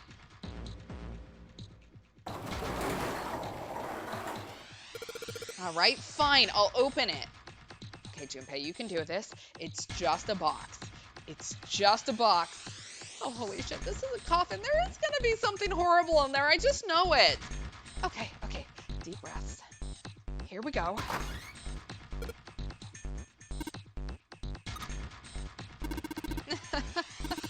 Oh man, there's nobody in there. Shit, can't believe I was scared of something like that. What do you mean, nobody? Were you expecting someone to be in there? It's a long story. Ask Junpei about it sometime. Well, just like Seven said, there's nobody in here. There is something in here, though. Well, 2 somethings, actually. What is that? Hey! Key! There are 2 things on the bottom of the coffin. Looks like we've got a plate with an emblem on it, and... The Neptune key! Yes, we finally found it! Now we can get through the hallway. That's correct, Clover, but we do need to get out of this room first, you know? Yeah, I know. Okay, let's get the hell out of here as quickly as possible. I don't have any objections to that. I don't think we'll use the Neptune key in this room. It's really important, though, so I'll keep it in my pocket for now. As far as this other thing goes, we got the coffin emblem.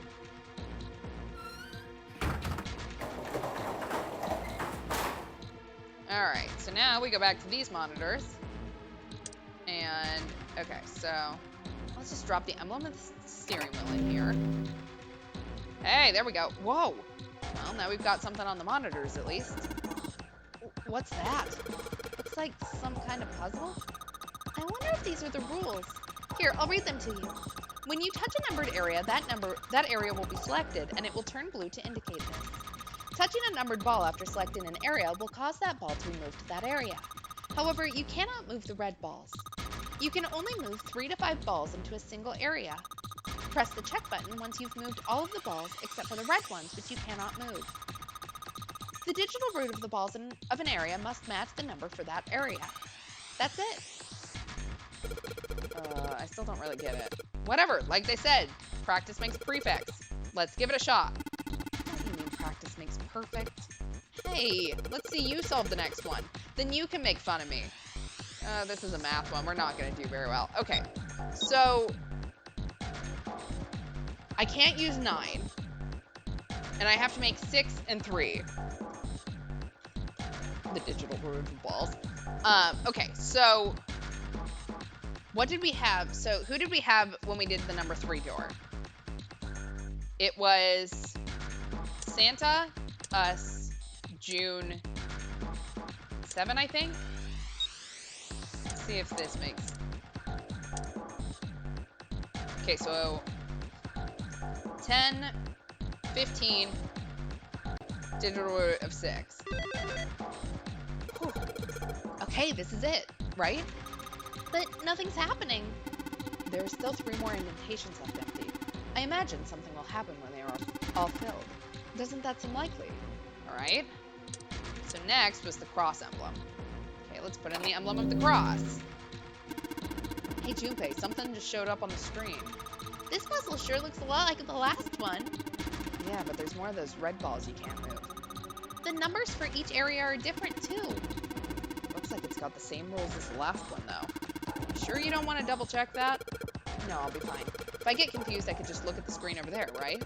Anyway, like they say, a picture's worth 1,000 words. Let's give it a shot. Isn't that... A picture is worth 1,000 words. Hey, shut it. At least I'm trying, all right? Okay, so 1 and 7. So when we went through the number 1 door, we would have needed ace. So the number 7 door... Shit, where was number 7? That was in the hospital room. So it was Clover and us. That would have made 9. And 7. So if I do 2, 3, 6, and 8 in this one, 2 plus 3 is 5. 6 is 11. I think we're going to be too high to have a digital root of 1.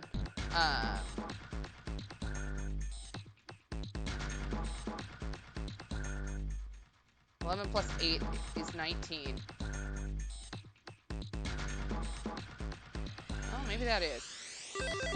Hey! That's awesome, Junpei. I am getting around this just by remembering what the doors were and absolutely not doing the math. There's only 2 left now. You can do it.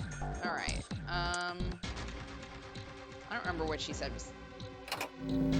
Secret code was next. Damn, this puzzle looks a lot like the last one. Looks like the rules are the same, though. Don't you think you should double check it? Come on, this is the 3rd time I've done it. I'll be fine. So this, If you can't think of anything clever, please don't strain yourself. You might hurt something. Ow. Shut up. Just give me a break, all right? I'll think of something. All right. 7 and 7. Holy shit. Okay. So, if we do 4, 5, and 7 again. We know that's 7. It's 2, 6, and 8, also 7. 6 and 8 is 14. Plus 2 is 16, so that would be 7. Excellent work, Junpei. You've only got 1 left. I can see the light at the end of the tunnel. Alright, now we have the emblem of the coffin. This is the 4th one. This puzzle looks a lot like that last couple. I think this is probably the last one. Once we solve this puzzle, I'm sure something will happen. Alright, I'll solve it in no time. Alright, we have 8 and 9. Alright, well...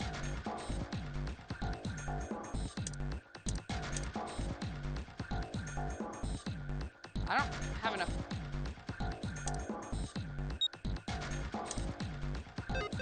This combination will not open the door. Isn't...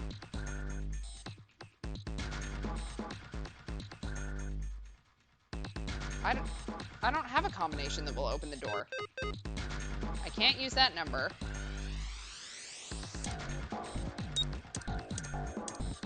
Okay, so I must need to have more than 1 on a door, right? Because the 8 would have opened the 8 door.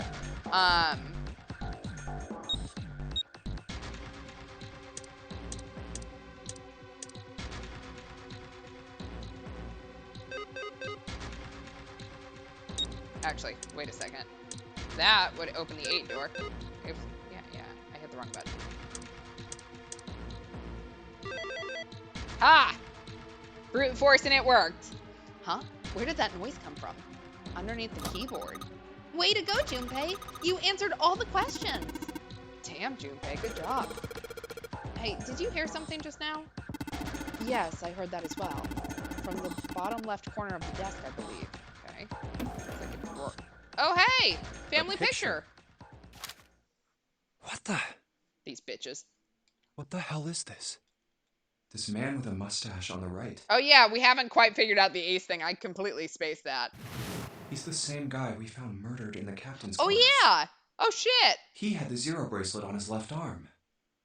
And this second man, with the glasses and a doctor's coat. That was the 9th man! He's the 9th man. The one with bracelet number 9. Damn. June and Santa are just taking out their enemies. He died after he went into door 5. But this guy, the one in the striped suit. Bitch. Oh man, that's Ace. Yeah, I guess it is. No doubt about it. But what does it mean? What is Ace doing in this picture? Not only Ace, the 9th man and Cap too. And they look happy, like they knew each other well. And you know, there's one other person that we know has died. We just didn't know who they are, right? Because it's the person who died when we thought Snake died. Is that what happened to the last guy in the back? Why? How? How in the world are these 4 men connected? Or did he get away with something? Ace is in that picture? Yeah, it doesn't look like it was taken recently though. They all look like fuckers. Ace, the 9th man, and Cap all look about 10 years younger. I mean, look, they all committed definite crimes against humanity, so... Ah, so the 9th man and the man you found murdered in the captain's quarters are also in the picture? Yeah. Is there anyone else? Or are there only 3 people in the picture? I'm afraid I can't see it. No, there's one more guy. He's got kinda long hair, he looks smart, but a little cold. He's the only one I don't recognize. What's the date of the photograph? It doesn't have one. Did you look on the back? The back? Yes, the reverse. The other side. Okay, Snake, we know what the back is. Praying for the success of the Nonary project with Nijisaki, Kubota, and Musashido. Then the 4 men in this picture were the organizers of the Nonary game 9 years ago. How much of a piece of shit do you have to be to start cheersing with wine to a project that is putting children in danger? Like, what? That means Ace, the 9th man, and Cap were all responsible for making it happen. Like, what the hell? But I feel like I should be more shocked about this. It's almost as if that's just how things were always supposed to be. Why? Why am I not surprised? Ace was the one in charge of the Nonary project. But why? Why am I so calm? It's like I already knew. Ah, of course. I understand now. Ace was the CEO of Cradle Pharmaceuticals. He was the one who invented the game 9 years ago. He was Gentaro Hongo. Ace is Hongo? I had my suspicions from the beginning. Their voices were similar. Too similar to be a coincidence. I could never forget his voice. It was the voice of the devil. I couldn't be sure, though. After all, I had no way to check. I certainly couldn't ask him. Even if I had known, however, I would never have told you. So, I do have a question, like, 9 years ago, if Snake was in the group with the dead girl, then technically, he would have met Seven. Does he also recognize Seven's voice? Zero made it quite clear what would have happened if I did. Oh my gosh, I had no idea. Huh? I didn't know that Ace was Hongo. Oh, yes. I suppose you wouldn't have. 9 years ago, you were in Building Q in Nevada, but Hongo was in the Gigantic with us. I know. That's why I didn't know what Hongo looked like. But why? Why didn't you tell me? I mean, I'm your sister, right? You could have told me. I'm sorry. I apologize for keeping this from you. But if I'd told you, Clover, I would have told everyone else. And if you did, then I would have been forced to tell them about what happened 9 years ago. To be fair, she didn't do a lot of sharing when you weren't around. She did a lot more murdering when you weren't around, so... I had to prevent that. Hey, Junpei. You think I could borrow that picture for a sec? Sure. Hongo Kubota. Nijisaki Musashiro. Hongo Kubota. Nijisaki Musashiro. Hongo Kubota. Nijisaki Musashiro. Hey, Seven, do you... I will say, this man sounds like me trying to remember the order of my classes. Shut it. Just be quiet. I'm this close to remembering. This close. Hongo Kubota Nijisaki Musashiro. Cradle Pharmaceuticals. Nonary Project. Shit. What? What's wrong? Holy shit, this is nuts. What's nuts? I remember Remember what? everything. Everything? Yeah, I remember all of it. My memory's back. Yay! I remember what happened before I got snatched. What? Let me tell you what happened. Like Snake said, Ace is Hongo from the right. The other three are Musashido, Nijisaki, and Kubota. Musashido was the man with the cash. Nijisaki was Hongo's right-hand man. And Kubota developed the actual technical details of the experiments. How do you know all this? Come on, man, I told you, I finally got my memory back. No, that's not what I mean. I'm trying to ask you why you knew all this stuff in the first place, before you forgot it. You really want to know? Of course. Me too. This is gonna take a while. Hell, it'll probably take me a good 3 days to tell you everything. Okay, we don't have 3 days. We have like 30 minutes at this Well, we point. don't have 3 days. Make it short. Just give us the short version, alright? Short version, huh? Didn't realize I was gonna vibe with both Clover and Junpei there, but Alright, fine. I'll give it a shot. No promises, though. I'm a detective. It's a little awkward to say this about myself, but you could probably consider me a lone wolf type. I hold to my own code, as I think doing what's right is more important than doing what you're told. That's why I followed my gut that night. A slim lead brought me to the wharf. It was 9 years ago. The wharf had been cold as fuck, and I could barely see squat. I was investigating a mess of kidnappings, all of them children. It all had one thing in common. A history of visits to one particular hospital. A hospital under the management of Cradle Pharmaceuticals. And my investigation had turned up evidence that Cradle had been involved in the kidnappings. After a little sweet talking, I managed to finally get a real lead from someone inside Cradle. My source told me this. Tonight, a ship is set to take the children to a large passenger liner docked offshore. man, if you know that, why do you still work at Cradle Pharmaceuticals? Just, asking for a friend. Like, I get the economy's bad, but also, is the economy so bad that unwanted child experiments aren't a deal breaker? So I headed to the wharf. From the shadows, I searched the harbor until I found the ship he was talking about. There was a bunch of movement near it. Men in black suits, many of them carrying large bags. The bags. There was something about the way they moved as they were carried. No doubt about it. There were human beings in those bags. I moved before I realized it.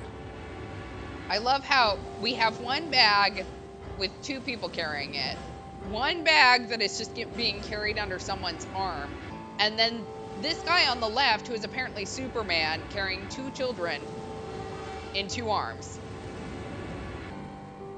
That's fair. Economy is bad for us, not for the rich. I came out of hiding with my gun already in my hand. Don't move. I felt metal touch the back of my head.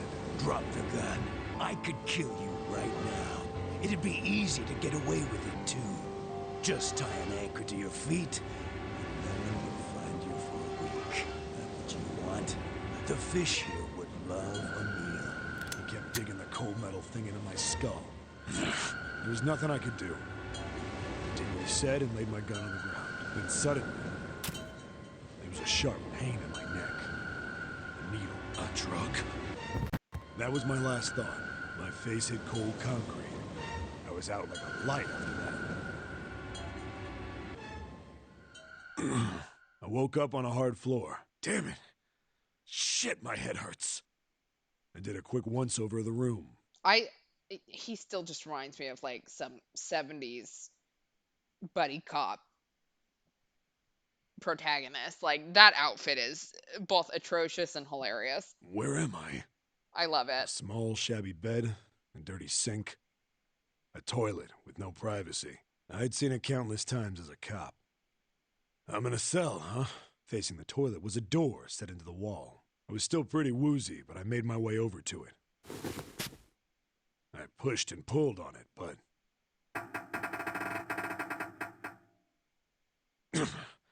it won't open. Not like I expected much else. Would be dumb enough to put me in a cell and leave it unlocked. Threw myself against the door a few times, but it wouldn't budge. I knew it. I gave up and made my way back to the bed and sat down. It really does look like Larry Butts merged with Dick Gumshoe. Like, it's incredible just how easily they hit that one. Huh. Seven's their love child. I sat there for a very, very long time. Who knows how long. Then, I heard a faint voice. The voice was far away. I couldn't understand what it was saying, but I could hear one. It was pretty high, probably a little kid. Huh? No, it was several. I hear 5 or 6, maybe more. Where? Where are they coming from? I pressed my ear to the wall and tried to listen through it. No, that's not it. Left. It's coming from under the bed? I hauled on the metal frame and flipped the thing over. And there it was. The bed had hidden an air vent under it. The hole in the wall was covered by a metal grate. I dropped flat on the floor and peered through the grate. I couldn't see shit, but I knew it in my gut. This was where those voices were coming from. Hold on. Why are there kids here? But then what my inside man told me popped into my head. Tonight, a ship is set to take the children to a large passenger liner docked offshore. Whoa, whoa, whoa. Am I on that ship? Didn't matter. All I knew was I had to get to those kids. What was the thought as well? Like, when they detained him, was it just like, well, the ship's gonna sink anyway, so you'll sink to the bottom with it? Because why put him on there? I checked out the metal grate. Other than for the plot. I stuck my fingers in and grabbed it. And then...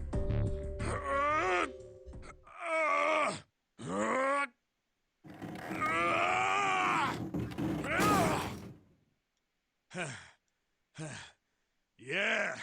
How do you like that, you son of a bitch? I finally got the damn thing off. Sweat was dripping down my face. So I wiped it off and crawled inside. Sounds like he's using the bathroom. I mean, a lot of Seven sounds do sound like that, so... The first bit or so was tight. I had a wriggle on my belly. It wind up eventually, and there was space for me to crawl along on my hands and knees. I went from crawling like a worm in dirt to skittering like a bug. Couldn't say it was much better, but I'd take what I could get. And when I'd been in the thing long enough to start wondering where it'd take me, a massive sound nearly scared the piss out of me. It was like a heavy metal door had just been slammed shut. Then, there was a voice.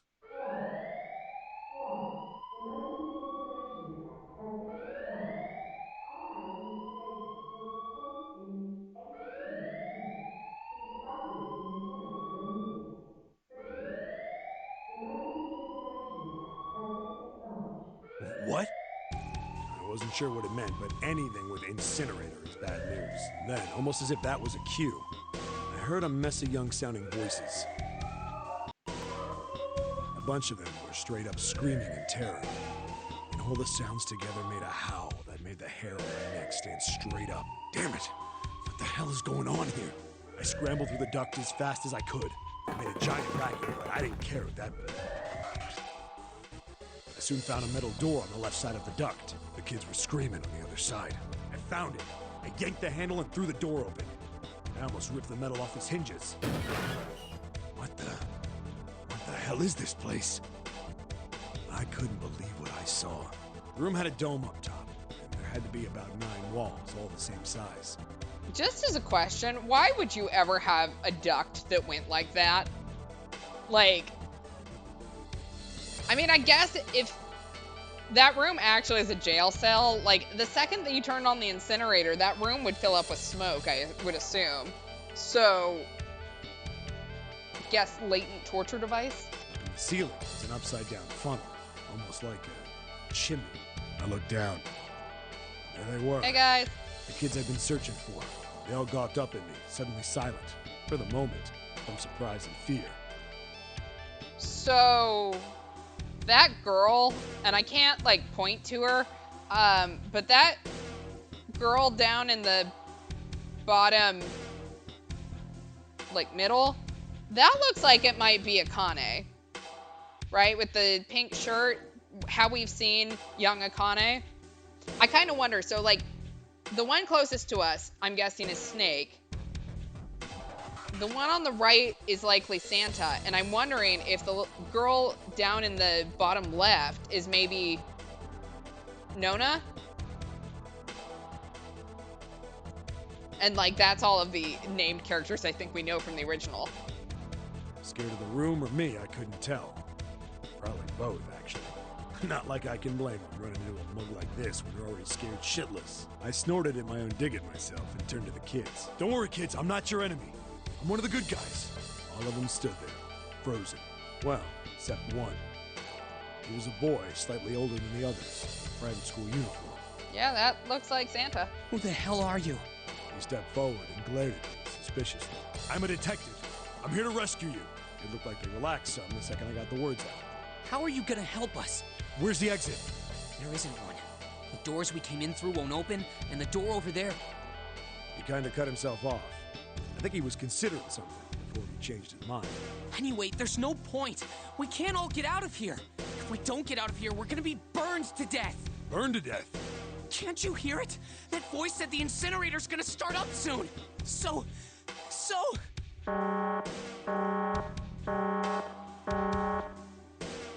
The voice spoke again. Incineration will begin in 15 minutes.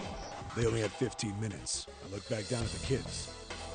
Looks like a good 20 or 30 feet to the floor. No way I could pull them up. Too big of a distance for any of us to reach. What the hell was I gonna do? But then I got an idea. Wait right there. I'm gonna be right back. What? Where is he going? Are you just gonna leave us here? They just got frightened again. Oh, poor I'm not the best at that kind of thing, but I tried to reassure them with a smile. Don't worry, all right? I'll be back, I promise. So just stay calm and wait right there. Got it? I didn't wait to hear them respond. There wasn't time.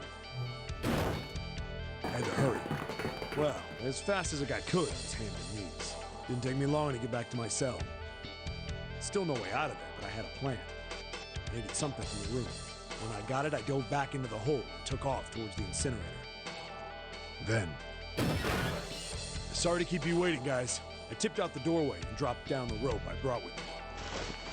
Back in the cell, I'd torn the bed sheets into strips and tied them together to make a rope. It was sloppy, but it got the job done.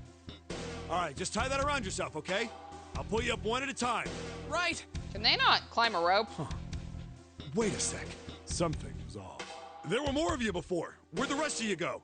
The boy in the uniform answered. I let them go on ahead. We opened the number 9 door and they left. What? You're telling me you opened that door? That's what I said. Then what the hell are you doing here? We couldn't go with them. Why not? Look, the only people who can go through the numbered door... He was in the middle of explaining when...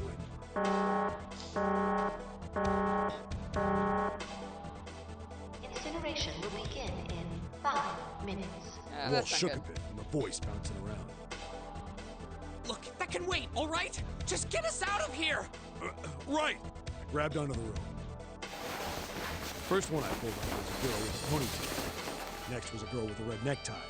A boy in a jacket came after her. He said he'd climb up on his own. The boy in the uniform was the last up. Like the other kid, he climbed up the rope himself. He looked pretty scrawny, but I guess he was stronger than he looked. He moved fast, but when he was almost to me, we heard some knocking. Everyone looked at the door. It had a thick, square window set into it. On the other side, an angry face was staring in. God damn it! What's going on here? Well, that's the face of fucking nightmares. What the hell? Why is the room empty? Where the hell are those fucking kids? I hate this man. Fuck you. The door opened, Ace. and a man stepped in looking half mad with fury. I recognized his face. I saw him many times in photos during my investigation. The man's name? was Gintaro Hongo, the CEO of Cradle Pharmaceuticals. Love to find out that he's just been fucked up this whole time. Hongo saw the boy hanging from the rope. It was like he was an animal. He lunged for the rope. Hurry! I know! The boy in the uniform booked it up the rope. You son of a bitch! Get back here, you little shit! 15 feet. 10. The second I could reach the kid, I grabbed him. I hauled him up and tossed him into the ducts behind me. No! So can we change history so that, like, he gets trapped in the incinerator now and then none of us have to do any of this shit? Hongo had lost it. His face didn't even look human. It was like the bastard pulled off his fake face. He was really a terrifying devil or some kind of damn monster. I quickly reeled in the rope, leaving a furious Hongo yelling at me from the floor. You fucking bastard! You won't get away with this! How dare you compromise this experiment! How dare you endanger the lives of children? Experiment? What if... I'm still mad about it. Incineration will begin in 1 minute. Hey, old man! What the hell are you doing? Hurry up! The boy in the uniform was trying to get my attention. I may have thrown a salute in the raging asshole's face before I closed the door behind me. No point to going back to the cell, so we went down the other direction instead. After about 30 feet, we came across another duct on the left. This one was heading down. Everybody nodded and took turns sliding down it. The duct emptied us out into a narrow hallway. There was a door on either side. The one on the left was a normal double door. But the one on the right was familiar. It had black and yellow stripes. And a device next to it on the wall. A plate on it read, Incinerator. Incinerator? Yeah, that's where we were. It was the girl with the red tie who answered me. We were inside an incinerator? Seven, where did you think you were? Yeah, Hongo might still be there. It looks like it's been shut off, though. Wait, what? If he's still in there... Let him stay there. Yeah, that's not good. Fuck him. That meant we gotta get out of here. Go to the other door, hurry! The kids started running, and I was close on their heels. On the other side of the door was a large spiral staircase. Run! Didn't need to tell them twice. We went up and up and up. Feet pounding the steps. Our arms pumping fast. Round, round, round. The devil was on our tail. The stairway kept going. We passed a couple of landings when the boy in the uniform suddenly spoke. Something's up. Akane's not catching up to us. Akane? My kid's sister. The girl with the red necktie. Akane. It's strange. I didn't remember seeing that name on the list of missing kids. Hey! Akane! He kept his hands around his mouth and yelled. Nobody answered him. Maybe we outran her. The boy in the uniform skidded to a stop. I stopped too. So did the other two kids. When did we do that? Well, we passed a couple big rooms on the way here. Maybe she took a rest in one of them? No, that's impossible. Sorry, Grandpa. You keep going. I gotta go look for her downstairs. He turned to go. Hey, kid, wait! God damn it, I said wait! I don't think the kid even heard me. Fuck! I spun around to the boy in the jacket and the girl with the ponytail. I'm going after him. You two keep going, all right? You got it? The girl nodded and ran up the stairs. The boy. I'm going with you. I didn't have time to argue. I just nodded and took off down the stairs. I could hear him following me. We ran all the way to the bottom floor, calling for her. Akane was nowhere to be found. God damn it, where the hell did she go? I could tell the kid was frustrated. And then suddenly... Help me! Somebody help me! Akane, what the fuck did you do? We heard a girl's voice. Akane! The boy in the uniform threw open the door and leapt into the hallway by the incinerator. You were almost out. We rushed in after him. I couldn't for the life of me believe what we were seeing. That bastard Hongo had Akane by the arm and was forcing her into the incinerator. Oh, her bracelet is 5. Come on, goddammit, move! No, I don't want to! Let me go, please! I don't know why that's significant, but She it planted feels her feet squarely on significant. the floor and was struggling to get away. But Hongo was bigger and stronger. She wasn't gonna win. Akane! My brother roared with anger and charged toward Hongo. Help me! Ah! You're too late, idiot! Hongo lifted Akane bodily into the air and threw her. still fighting him, into the incinerator. Before we could even blink, Hongo had leapt through the door after her. We saw him land inside. Then, the door slammed shut. We ran to the door. We did everything we could think of to get the thing open. But... Ah! Fuck! It's no use! The goddamn thing won't move an inch! He started slamming his fists against the door. He was close to shattering his knuckles with how hard he pounded on it. Akane! Akane! Are you okay? You came back! Her voice was muffled, but all of us could hear the sheer terror in it. What should I do? I think I'm trapped in here. Where's Hongo? He went out the other door. What? Warning. That bitch. Warning. Emergency incineration command has been acknowledged. Automatic incineration will take place in 18 minutes. Oh my god, this poor girl is going to be terrified for 18 minutes before she burns to death? What the fuck? Please evacuate the incinerator immediately. Repeat. Emergency incineration command has been acknowledged. Are you fucking kidding me? It's the same damn thing! Are you there? Yeah, we're here. Just hang on, all right? We're gonna figure out a way to save you. His words would have seemed like a sick joke to her if she'd been able to see how white and bloodless his face was right then.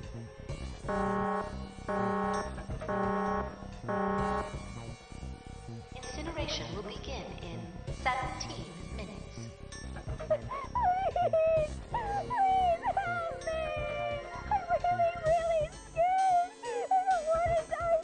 I don't want to die! It's gonna be all right. I'll figure something out. I promise. I promise, okay?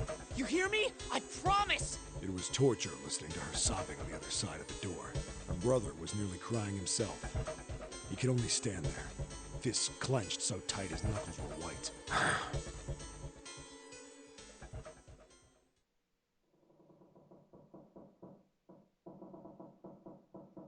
What happened then? Come on, man. Put yourself in my shoes. It doesn't end good. You think I want to remember that? Then... Yeah. Shit. If I'd known it was gonna be like this, I almost wish I hadn't remembered. Hey, are you sure? Huh? Look, I don't want to ask this either, but there's something I don't get. So if you could just tell me, did that girl, Akane, really... Yeah, I'm sure. There wasn't anything we could do. After a while, the countdown ended, and we heard something... burning. The fire stopped, but we still didn't move. Me and the jacket kid were frozen. The boy in the uniform collapsed as if he couldn't hold himself up anymore. A few minutes passed. The door opened. Well, like, no wonder they want to kill them. I don't know how Akane is still alive if she's our Akane, but... Tripped over his own feet running in. We followed, too numb to speak. The air in the incinerator was hot. Every breath made my lungs feel like they were on fire. It was like standing on hot asphalt. The air was wavering, and in the middle of the room, there it lay. The kid's legs were shaking so bad, I don't know how he managed to walk. I couldn't see his face, but his body somehow looked empty. Finally, he reached it. He fell to his knees as his legs gave out on him. And then...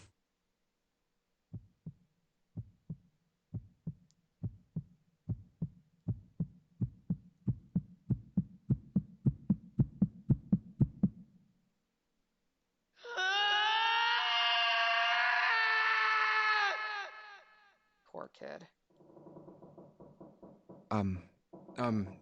Can I ask you one more thing? What's that? The girl, Akane. What was her last name? What does it matter to you? Just tell me, okay? Please?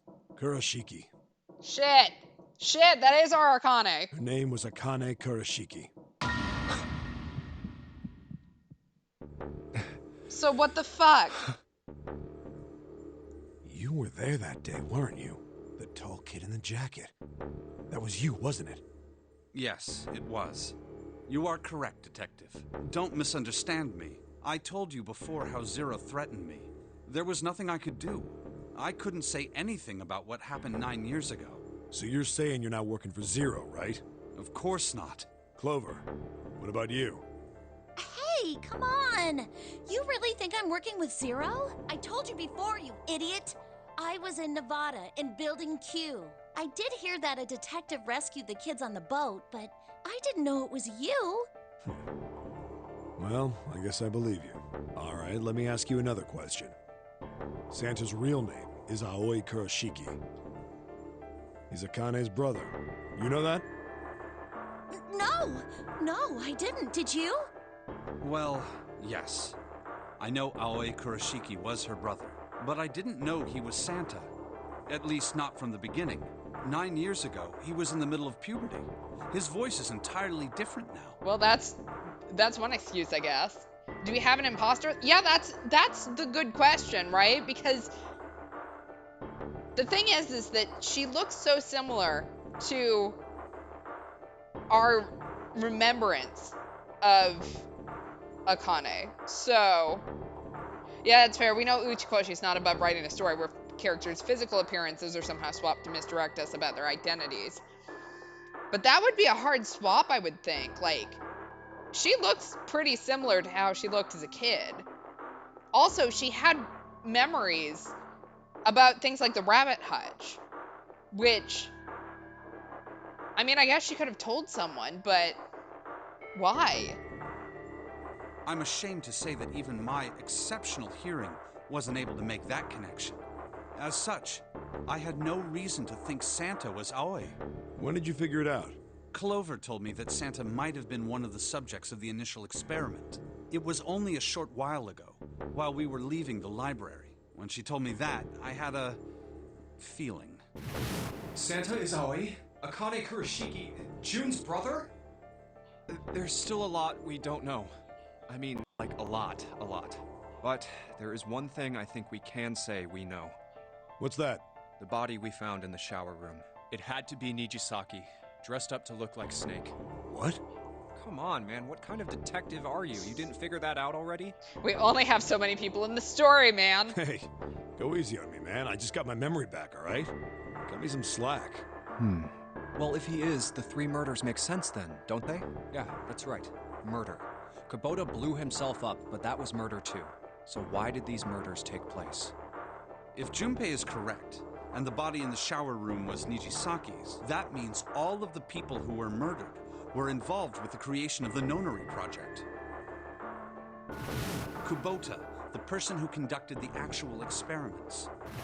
Nijisaki, Hongo's assistant. Musashido, the man who financed the project. And the absolute irony of how they died, right? The one who was responsible for running the projects and the actual, like, issues died because of a game rule.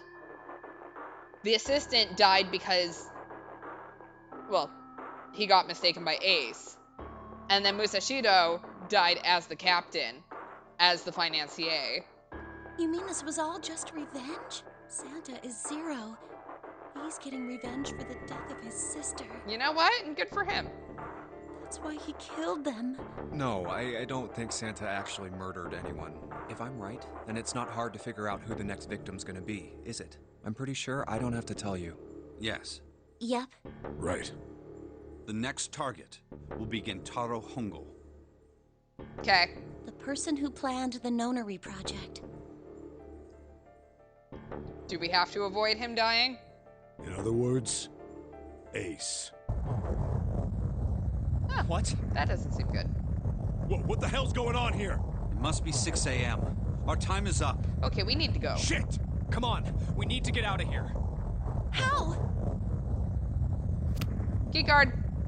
I'm betting this sucker opens the exit. Come on, let's go. All right. We have a key card with a 0. 0. God damn it. Zero's just screwing with us, isn't he? All right. Let's get out of here. All right, let's just swipe this card. Junpei, look. It's unlocked. Yeah. Now we can go back to the library. Hurry up, Junpei. We don't have time. Let's go. Okay, guys. All right, let's go. I don't know why the rest of you couldn't figure out how to open a door, but Whatever.